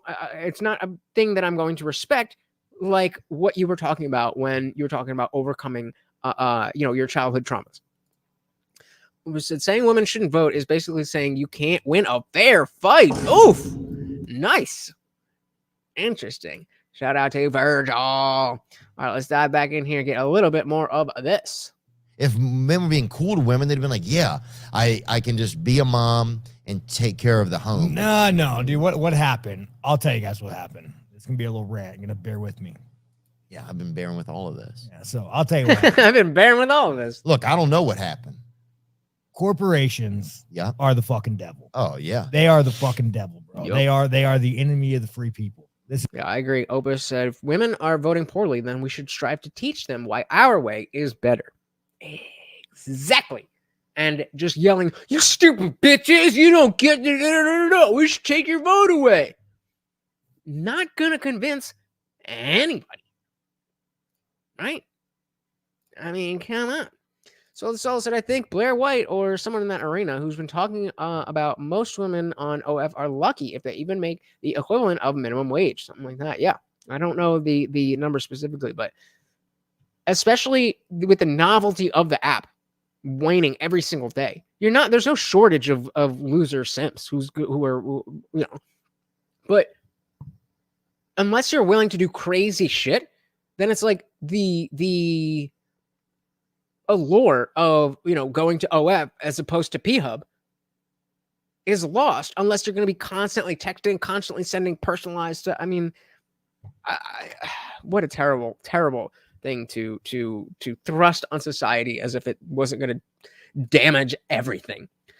Kane, the 7-foot monster, says Strickland's reign predict he beats Duplessis, then beats Chimaev, then beats Cannonier, then beats Adesanya again, and then retires. Holy moly. Screenshot it, guys. Actually, I'm going to screenshot it. Let's see, because if all of this comes true, where should I put this? I'm going to put it in free chat. If all of this comes true, you get a $5 cash app. So you should definitely join the Discord server so that you can get that money. Yeah, definitely. Yeah, exactly. We all know where it's. God, I fucking hate them. Yeah, I mean, unless they're giving us money, fucking fucking pull out your latte. Yeah, but I'll take a little money from them, but after that, fuck you again. So, and who are you talking about? McDonald's? Who are you talking about? Say it, Exxon. No, I mean all of them. All of them, dude. And it's getting worse. Yeah, that'd be interesting, Guamtech. This is the way I'd get Sean to want to roll with me, is to question his masculinity. Either way, I win, even if I lose. Smart. So rolling meaning do Brazilian jiu-jitsu. Brazilian jiu-jitsu, for those not aware. this is where like I'm such a big advocate for men, and I people take me as I hate on women, but I don't. I just look at history for what happened during World War II. Yeah. Whenever there was a You mean when all the men were away and all the women kept the country running? Look at history. shortage of, you know, men making bombs and shit, we had to pull the women out of the Yeah. kitchen. Worst thing we've ever fucking did, dude. Fuck you, Hitler. Worst thing we ever fucking did. Okay, so it's Hitler's fault that we brought the women out of the kitchen. All right, I'm just trying to I'm trying to stick with him. So, Because we took women out of being moms, right? you know, so what we did is, And they had to become. so after World War II, we're in the situation now where we have, you know, we have labor. That's like Rosie the Riveter, right? Like whenever they had the. Yeah, fuck that, dude. Fuck that. I You, don't know, fucking, that's you, not it. you ruined fucking America, Rosie. Get your ass back in the kitchen. But I don't know. And this woman, I think, also was into women too. If you zoom in on her. Oh yeah, no, I'm not ashamed. So that's the only thing I'd like to watch you do. Anyways, so what happened, dude, is you have like, I don't know how long he's going to take with this, guys. If you want to hear where this ends, keep the party the rolling. corporations are aligned with the government to make people fucking slaves. They make people slaves. Apparently, this is his thesis that Hitler brought us both socialism and neo-feminism. It's a bold move. Let's see if it pays off for him, Cotton. Are aligned with the government to make people fucking slaves. They make people slaves for our cell phones. They make people slaves. So what you have happen Theo. We got Theo, and this is Sean Strickland. We got Theo Vaughn and his podcast, and then this is Sean Strickland, the UFC middleweight champion. is they realize that when you get more people working, more people consume. So we've artificially lowered pay. We've increased spending. We've done inflation. Like, it is all a scam from corporations that own our government to make men make less, to make men do more, to make the value of man go down. This is why they're trying to like blur the gender line. I mean, he's very off, but he's touching on some very real things, and it's frustrating as somebody who you know, spends people like us spend a little bit more time you know, diving into the granular details of this kind of stuff. And he's not completely wrong, but the ways that he's wrong makes him like not even worth listening to. There was a point in American history when you got fucked. For instance, do we want to talk about the government? Yeah. We've spent more on Ukraine infrastructure, or whatever the fuck it is, than we've spent in the year in building roads. Oh, I think it's unbelievable. We've could have financed cancer treatments for all Americans for, you know, what, a fucking. I don't think all Americans have cancer, but I feel you. Kane, this monster said if Strickland continues to perform like he did against Izzy, I think his toughest fight will be Chimaev. I agree. I mean, I just because he's such a, you know, typical stand and bang type of dude, and because Chimaev is so heavy with the Dagestani style wrestling, because you were saying he was going to beat him. I think that's where he gets stopped, but I didn't think that he was going to beat Izzy, and I was wrong there. Oba said, I posted a video about what if what that's a thing, right? I don't know what that word is. What if Althist? Is that how you say that? About public education that hit this point. Schools are making modern day wage slaves. They aren't graduating. Yep. Samuel Fires, they already have a cure for cancer. The government and pharma just keep it on lock. Yep. Zibi says he is half right. The trouble is he is overfocused on pussy and unable to find the clit. It's late for trying. What? let's give a big shout out to Soil for the $10 super chat. Thank you. So oh, the 150 cash out. Thank you so much, very much appreciated. Let's keep this party rolling. 5 years. I mean, the numbers are there. Oh, we could have solved crimes. We could have done, what else could we have done? So, but what I'm Everything. saying, there was a point in American history. I'm a January 6th supporter, if you can't tell. Yeah. It's going to demonetize now. But there was a point in American history. Say January 7th. Then. January 7th, dude, January 7th. But there was a point in American history where, Yeah. like, you would tell a man, hey, we're going to take 33% of your paycheck out of your check, and we're going to go give it to fucking Ukraine. We're going to go give it to fucking Israel. We're going to go give it to everybody else that's not fucking you. Right. The only people. Nope. Not if I have a say. Not if I have a vote. I said, Oh, hell no.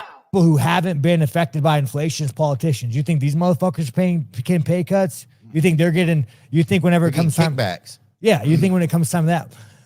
But this is what we've done by letting women infect us. This is what we've done. We've blurred the lines. And look, now they're trying to take away, now they're trying to just completely. That's why I don't make the connection a little bit. Because I'm with you whenever you get like, yes, they're trying to make men weak. They're trying to make the lines blurred. That's why even when I said, when I was thinking about China, when you're there, you don't, everything just seems like a group of people that follow whatever the next notification on their phone is, that go to work, that have no feelings left a lot of times. And I'm not judging all Chinese people. I'm just saying a general feeling. Not judging all Chinese people, just most of them. So the soul said it ain't much, but I'm loving the conversation tonight.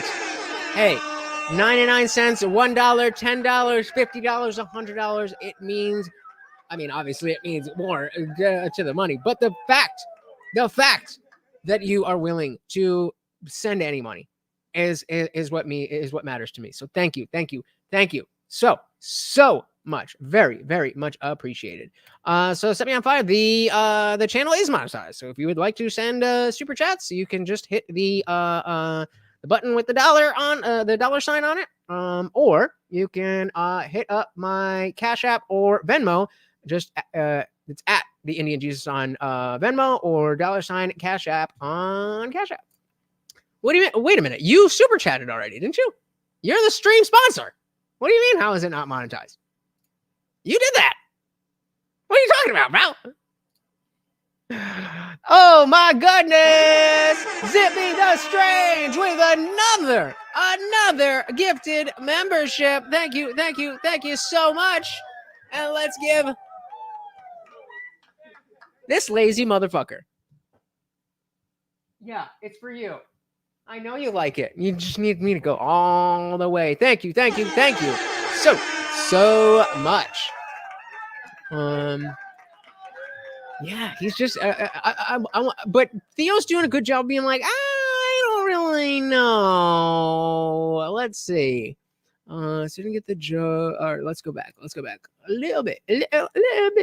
That when I was thinking about like infect you fuckers paying right. The only people who go give it to fucking Israel. We're gonna go give it to so everybody else that's not fucking you. You're right. The only people who haven't been affected by inflation is politicians. You think these motherfuckers getting pay cuts? You think they're getting, you think whenever it comes time, kickbacks. yeah, you think when it comes time to that.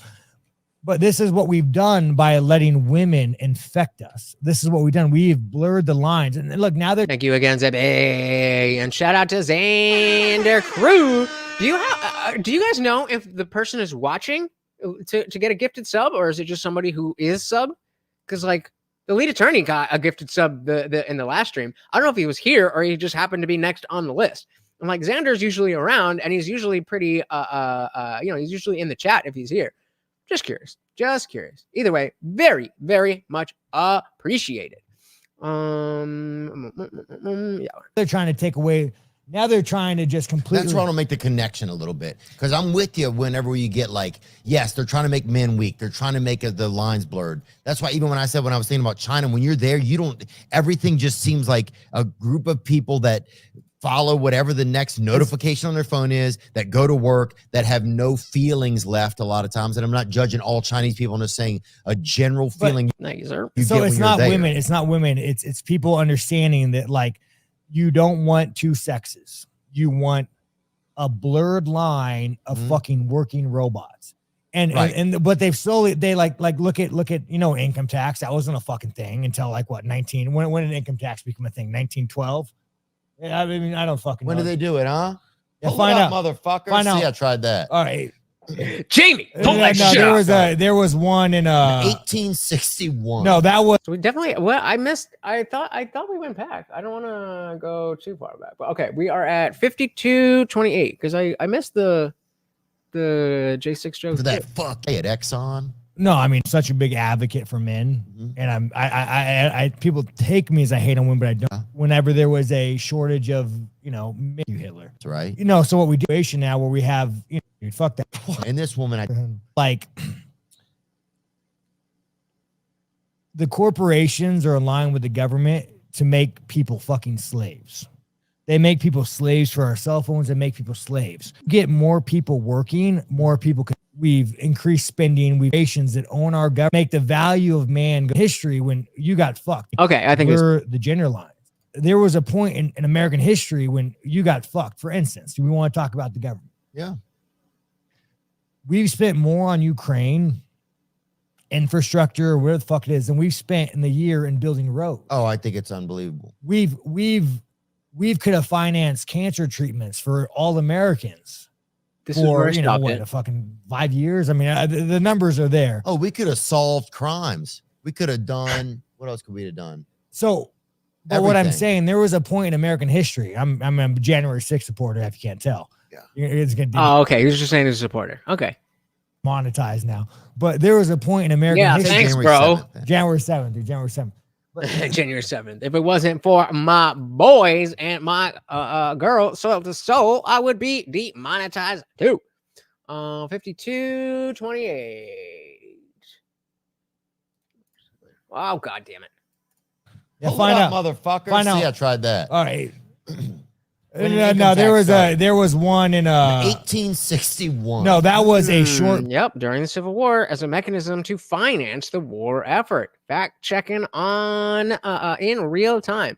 1812 was the first version of it. 1861 was the next revision. Okay, so Google's fucking lying over here. Period tax for a war effort, Okay. but they made it a federal law. When did federal income tax start full time? Yeah, full time. Say what? 1814? 1914. This man 1914. fucking knows. This man fucking knows. 1914. But what you need to understand, dude, there was a point in human history and being a man. I mean, we fought a fucking war. Yeah, I remember Over my this. fucking stepdad was in it. He was fucking in it. He got a sword from the fucking English. But he fought the redcoats. Good Dude, call fucking this back. man's I told Good you. call. This man's a back. lineage of heroes. But there was a point where they would say, hey, you would come take 33% of my paycheck. I'm going to kill you. You can't fucking do Right. that. And now you don't have a choice anymore. And now you're going to go and you're going to give it to Ukraine. You're going to give it to all these other fucking countries. I agree. I say fuck those other places that we should, and we don't have any of that. If you don't have a choice anymore, it's like no matter who you vote because for. they took the nuts away from men. But I feel like they did it in this backhanded way where they just Slowly. right. Yep. Oh, so slowly. I mean, they took a little bit of nut at a time. You didn't even notice it was missing. Facts. Yeah. And then suddenly, And next thing you know, you got And so that I think the faux pas, so to speak, is that we can acknowledge that men are being treated unfairly by the government and society at large without then saying it's women's fault. I think that is the issue with modern feminism. no nuts, dude. Now Yeah. it's like women got nuts. Now women have more now nuts the than we do. women have the nuts, dude. Dude, it's Dude, it's crazy now. If you want to fucking jerk off, you got to ask your wife for your dick half the time. oh You man, know, dude, it's ask like you that's- fucking Gary. Don't get married. So I'm biased, and I meant to ask if you get paid from views or just donations. I don't know how it works. I might create a channel one day. Just gotta find my niche first. Yeah, definitely. So the way that YouTube in general works is that you can decide to monetize videos or not. And if the if it passes all the so like I'll clip up a stream, like I'll probably clip up this I don't know how much clips I'm gonna get another stream, but let's just say I was clipping up this stream. Then I would take the clip and I'd upload the video to YouTube. Then they would check. if there's anything like they're talking about January 6th and taking the vote away from women, so they would probably get a flag for ad suitability where it'd be very limited ads where I'm basically not going to get paid. But then I could request a review, and usually they overturn the review because the algorithm to decide those things is very strict. So then when you request the review, it goes to a human reviewer, and they're like, oh yeah, this is fine. So because I'm a live streamer, most of my income is from you guys, from the donations. I do get ad money, but because I'm, number one, the streams always get flagged. So by the time I can do the request the review and it gets overturned, most people who are going to watch it already have watched it. But that's why, like I said, when I make the clips, I upload them early so that I can do that review. So I get ad money on the clips, but that's like maybe a few cents per video. So we, that's why I'm always trying to bring more people in, not because I don't love you guys, it's because I love you guys, that I want more of this, and I want to be able to do this full time. And I obviously can't expect 10, 15, 20, 100 of you to support the entire operation. And so that's why it's so, that's why, I have one of my first banners that I put up is share this with someone who you want to party with. That is the biggest thing that can help a channel like this, because it's a matter of finding the people who, number one, enjoy what I'm doing. Number two, are willing to part with their money, and three, have enough money that combined with everybody else that we all works together. Like, yeah, it would be great if I could just have somebody who's going to drop $500 on every stream. That'd be amazing. But that's not very likely to happen. So what is much more likely is like when we get Soul of the Soul sending $1.50, we get Unwanted Foe sending $2.99, we get Zippy buying gifted memberships. It all adds up. So that's why it means so much to me, because it's you guys who allowed this to continue. Without you guys, this wouldn't happen. It just wouldn't happen. So hopefully that clears a little bit up. Virgil said lies, false contrition, lack of empathy, paranoia, anger, ignition of emotional fuel, and blame shifting. Yikes. Not on Strickland is not on Virgil's good side. So the Soul said, I like to give through Cash App because I don't want my favorite streamer to have a third taken over by the YouTube lords. I do understand the chat benefit of a super chat, especially as a channel grows larger. Yeah, but I mean, yeah, it's at this stage, it's 6 of one, half a dozen the other. Later on, when it's like, YouTube already knows to show me to a lot of new people, and I was like, yo, hit the Cash App or the Venmo. I don't let them take that. But, as you're saying, it does also show YouTube. They're like, oh, this channel's bringing in more money that we can take from, so let's show them to more people. So it's a whole thing. It's a whole thing. And yeah, if you're thinking about it, shout out to the lead attorney. He has a great course. If you're going to do live streaming, not for regular videos, but if you do decide you want to do live streaming, he's got a great course that kind of covers all of this stuff. It's a few $100s, but I mean, it's a very comprehensive course. Shout out to Virgil. Share to 5,000 followers. Very, very, very much appreciated. Let's see what Trey deleted. Yeah, I agree. Gary, you hear about that? Who did? Ian Gary, bro. Yeah, what happened to him? Oh, fuck, dude. His wife's a wag, bro. Oh, really? Yeah, wag. But we'll ignore that. All right. I mean, I would add context, but at this point, I feel like you either know what's going on or you. Long story short, Ian Gary, young fighter, got in some online beef with Sean Strickland. His wife is like 10 years older, lives with her ex-husband together with this guy, Ian Gary. And Ian Gary took the last name of his wife's ex-husband. They all live together, and it's weird. She also wrote a book called WAG, which stands for wife and girlfriend. In the context, of becoming a wife of a celebrity. I think that's all the context we need. That dude, we're talking about we're talking about America, I dude. hope she's all right. Love you too, buddy. No, she's all right, dude. I mean, she's not all right. I mean, she is fine though. She's fine for an old lady. She is? I'll give you a gist of it. Okay. Ian Gary, I know who he is. young stud, bro. Young Oh, stud. dude. Perfect. You're gonna run through the whole. He He is just got remarkable. fucking pneumonia and shit. He had to pull off his fight. Pneumonia, right? I guess that's pneumonia that works for fear. Anyways, his wife wrote a book on how to be a wag. And a wag is pretty much What is it? Whites against what? Whites against gays. A wife and girlfriend. Jerry Springer 2.0. Let's go. we got up.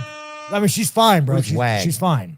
So he's like, I think like 20 something, and she's near 40. And then she wrote How to Be a Wag. How to Be a Wag, the ultimate guide to catching the man of your dreams. The hot new career option is to be a wag. And we're here to tell you how to become part of the most prestigious wives and girlfriends wags club. Ever dreamed of walking in the footsteps of the likes of Victoria Beckham, Cheryl Cole, or Colleen Rooney? This guy was blah, blah, blah, blah, blah. So that's who we're talking about. I'm missing it. Wives So it's and pretty much girlfriends. it's pretty much she wrote a my bad. book on We how had to Wham fuck. in our town. She Whites wrote a against book on how to Mexicans. Wham. But that was, and dude, we didn't have any Mexicans. We had one kid that was like pseudo Chinese. Yeah, I or grew up in whatever. Riverside. It was usually whites and Mexicans were against the blacks. Oh, really? Yeah, Riverside. Dude, you know, blacks and aliens don't get along, dude. Yeah, that's facts, dude.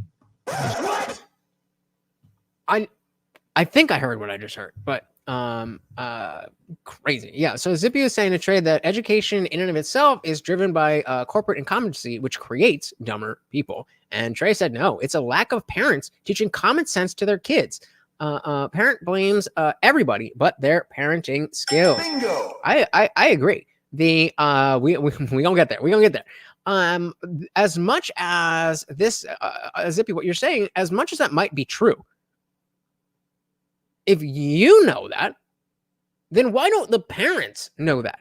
And if the parents do know that, then why are they not fixing it? And Zippy said yes and no. If people do not care, government education go to hell. If government education care, they find some sustainability. Yeah. So let's see what this is all about. Yeah, Riverside. Dude, you know, blacks and aliens don't get along, dude. Yeah, that's facts, dude. That's the shit that I've been hearing, dude. I don't know if that's what he meant. You know who told me that? Blacks. Fucking, I think you say blacks, but it's African American. Sorry. African. I heard that African American was offensive now, and it's supposed to go back to blacks. That's what I heard. Especially because, if you're African American and you're not African, I don't know. Change this shit every goddamn day. So let's solicit our parents. I agree, Trey. I would also add that we have parents now young enough that were raised by parents who have no common sense at all. It's a big problem. One reason I try to be there for my niece, her parents, my brother, and his ex-wife have no common sense. It's crazy and very true. Two things can be true at the same time. There's not only one issue in the education system. That is for sure. Handing public education over to the federal government was a huge mistake. I generally agree as this so, but I don't think it's ideal for the expectations of grade school to be different state to state. I do think that I do think we need a federal standard. It's just the way they do everything is terrible, horrible, very bad, no good day. Same reason why voters are not fixing anything. People only focus on what they can, which tends to be work, family, and getting in the trenches of red tape is a new form of hell. Yeah, and that is precisely why, I try to focus on more ground level cultural issues that you don't need to be super well read on to understand and have an opinion and get involved. And when you get involved on this, then you're going to start learning about that because everything is connected. And that's the way that we get more people on our side. Everybody theoretically should be on our side. It's just people who are underinformed and misinformed. American blacks. Yeah, it's all right. You're pretty much black, bro. I wouldn't say that. Nah, you're black. I'm not. You get a pass. I'm not trying to get one. Right? You know what I'm saying, Fact dude? check. Does he get it back? Look, I'm not breaking out my pass in front of people and be like, hey, this fucking wig over Bro, here. I just give it hope, to me. dude, I just said hope no one wig. ever plays racist He said you a wigger. chicken with me. Yeah. Like, if somebody ever plays racist, I'm gonna lose, guys, and you're gonna have to give me some credit because I'm gonna fucking lose. Don't racist chicken me. I'm gonna lose. I'm gonna fucking lose. Well, I think if you do well enough in a year, you should, I'm not saying you should be able to say whatever you want, but I think this should give you a half What hour. if it's a song? What if it's a good song? Like this is the N word. Oh, that is okay. I think if you paid Okay, so, paid whatever the fee is on Apple Tunes or whatever. Yeah, I think that's fair. So, okay, two-part question. I need answers, guys. Is it okay to say the N-word if you are singing lyrics? And second part, does it change if it's good or bad if you paid for it? So if you're listening to something on YouTube for free and it has the N-word in it, does it change if you've bought the song, or is it just always not good or always okay?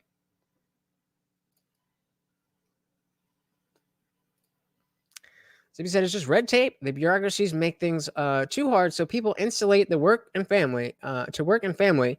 And if they have no family to fall on, they introvert harder and think they are the main character. Oof. What a cycle. Hey, shout out to Colette. Welcome to the party. It's that Boomer here. Younger parents today have no common sense to pass on to their kids. They just go with whatever is popular. Well, I mean, yeah, too many of them. But we do see a lot of parents out here that are doing the right things, and it's more drastic because you really do have to take your child out of school. You really do have to probably move somewhere. And in the 90s, that wasn't the case. As long as you were taking a peek at what the kids' homework was, you were good. So Zuby says the N-word is dead. No one should care about it anymore. I agree. Trey said lyrics, I'll let slide. Okay, and so does it change if you've bought the song or not? So first question, is it okay to say in a song? Yes. And question 2 is, does it change from the song? No. Okay. Say what again? What? I don't think people should say the N-word, but the level of widespread outrage for every little thing is out of control. Agreed. You should be able to say it. I think you should. So For the anyways, time, I don't think, but maybe you pay every time you use them. Maybe yeah, the we tariff. got two fucking.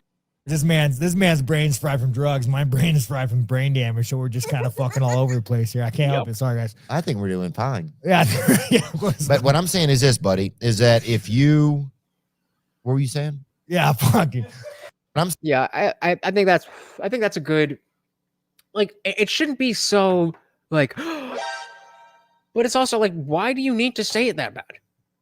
What are you gaining from just saying a random word that people don't like?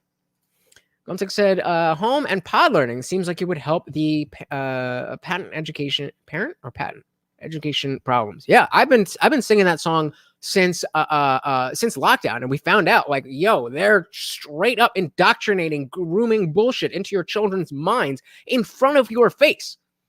I was like, there's really no excuse for you to not at least try.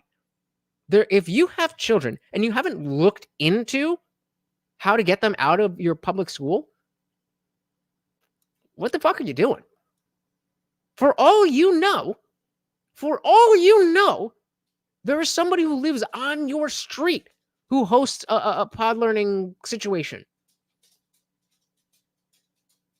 Do you know that's not the case? Then why are you watching this motherfucker? Go figure your shit out with your children, but keep the tab open. You know what I mean? But no, seriously, I completely agree, Guamtech. I think that's such a powerful way to push back against the establishment. And education is something that, like, we need to be educated. and the like they have such a stronghold because they know that.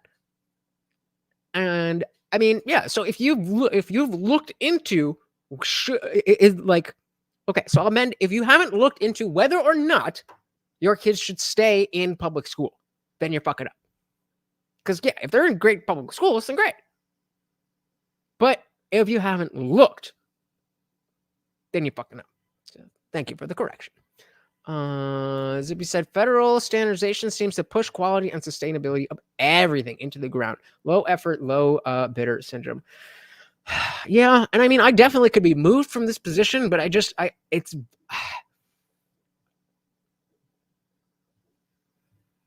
Oh, we got puppy puke on stream. What the fuck did you get into?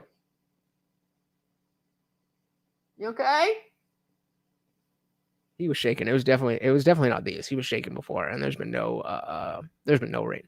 But yeah, I just see that there's a not great situation that can occur when, like, coastal states, the education is super high, and then, I mean, I guess we do already have that to some extent with, you know, rich and poor areas, but like, I think that's an issue. I think that's one, you know, you guys know how I feel about the federal government, but I just think, like, there's certain things, military, education, I really feel like it needs to be there. The border, all that kind of stuff. Virgil said, psychopaths have no emotional empathy. They really don't care about the feelings of others. Yep. So on Fire said, I actually agree with a lot of that. The system has made things so much tougher and complicated to live these days, especially with the children, as compared to when we were growing up ourselves in the 90s. Yep. So the soul agrees with Trey, and I'd also bet, she says, you're more active and involved as a parent than the current trends seem to represent. Bingo. Good for you, bad for the country and culture. Yeah, I mean, we got a little league coach, is it little league or football, whatever they fucking call it, but doing the damn thing. Don't get tired of BS. If they hear about schools doing more with less or doing greatly with the same budget, it would create ire and conflict against local commissions to do better. You're not wrong. You're not wrong. You're not wrong. Yep, he's back. He's shaking, though. You all right, Bubba? Did you get it out? What happened? I don't know what happened to him. So the sodas, as am I and my husband as parents. I think good parenting is stronger than public schools. Absolutely, absolutely. So I mean, definitely go check out the rest of the podcast. You know, the main thing is Sean breaking down, which is what we saw at the very beginning. So if you missed that part, I specifically made this stream for you. And the first like 20 minutes are just the highlights, and you get to see Sean crying. But I think we get, you know, we get this idea of where we are weaving in and out of what is masculinity. Just claiming that women shouldn't vote because that's not masculine behavior. That's talking out of your ass and sounding stupid. Looking stupid is not masculine. But owning your shit, having a real, genuine moment with another person, and knowing that it may look some way, this way, the other way, whatever, but it's real. And I am going to be real. I think that is the epitome of masculinity, and exactly why I was going to do something else today. And then I saw this, and I was like, boom, boom. I've been waiting for this because I don't know when this was recorded, but I heard that it was recorded. And so the fact that it came out, I was like, fuck yes. A woman is an adult human female. It's like with the GM and propping up big corpos. It just recycles the corruption and waste, ensuring nothing fixed or changed. Yep. I don't know. Come to the after party to find out. yeah, I like I said, I think we get the picture of how is masculinity playing out here? What is masculinity? What is not masculinity? What is toxic? Which is not masculinity, which is all of that stuff. Same thing with femininity. And I think this gave us a good picture and a place to jump off and understand that, again, masculinity isn't just toughness or strength or some simplified thing. It's a very complex thing of the peak of what it is to be a man. And who doesn't want a man in peak condition? You know what I mean? But thank you so much for hanging out with me, guys. We got to say the comment of the night, a throwback. Said, I mean, never say never after he started with his first comment saying words are never okay for violence. Thank you, sir. And then, of course, we had our early on indie film. Thank you, sir. We also had Soil to Soul with the Cash App, not letting YouTube take nothing. And, of course, our boy, Zippy the Strange with 2 gifted memberships, only to be topped by the sponsor of the stream, Set Me on Fire. Thank you so much. Let's fill his little belly since he just puked. There you go. A little duck to feel better. Thank you so much, guys. I so much appreciate you guys. I appreciate every moment that you're here, every chat that you send, and especially when you part with your hard-earned money. That is the only way. That is the only way that we can do what we want to do here. I wish it wasn't. I wish I could just sit here and wave my hands around and fix the world and not have to ask you for shit. I would love that. Unfortunately, that's not the world we live in. And so when you guys do shit like this and help keep this going, help keep this growing, it's going to find the right people. It's going to find the right people. Don't forget, we've already talked to Ian Carlson. We've already talked to Peter Boghossian. It's just a matter of time to get in front of the right people. And either be like, hey, I think I've got the answers here. Am I wrong? And they're like, no, you're not wrong. Run with that. Or, hey, I think I have the right answers here. Am I wrong? Like, yeah, well, you got to fix it. All right, I bet. And then we have the right answers. And then we fix the country. And then everybody goes back to just being happy. Maybe a little bit hyperbolic, but those are my plans for my life. And if you want to be a part of it, you are in the right place. So thank you so much, guys. I really hope you enjoyed this. Once again, this is Morty, and I have been your host, Ledge, aka the Indian Jesus, here to resurrect the second coming of common sense. Until next time, guys, don't forget, we're headed to the after party. Until then, I am out of here. Peace.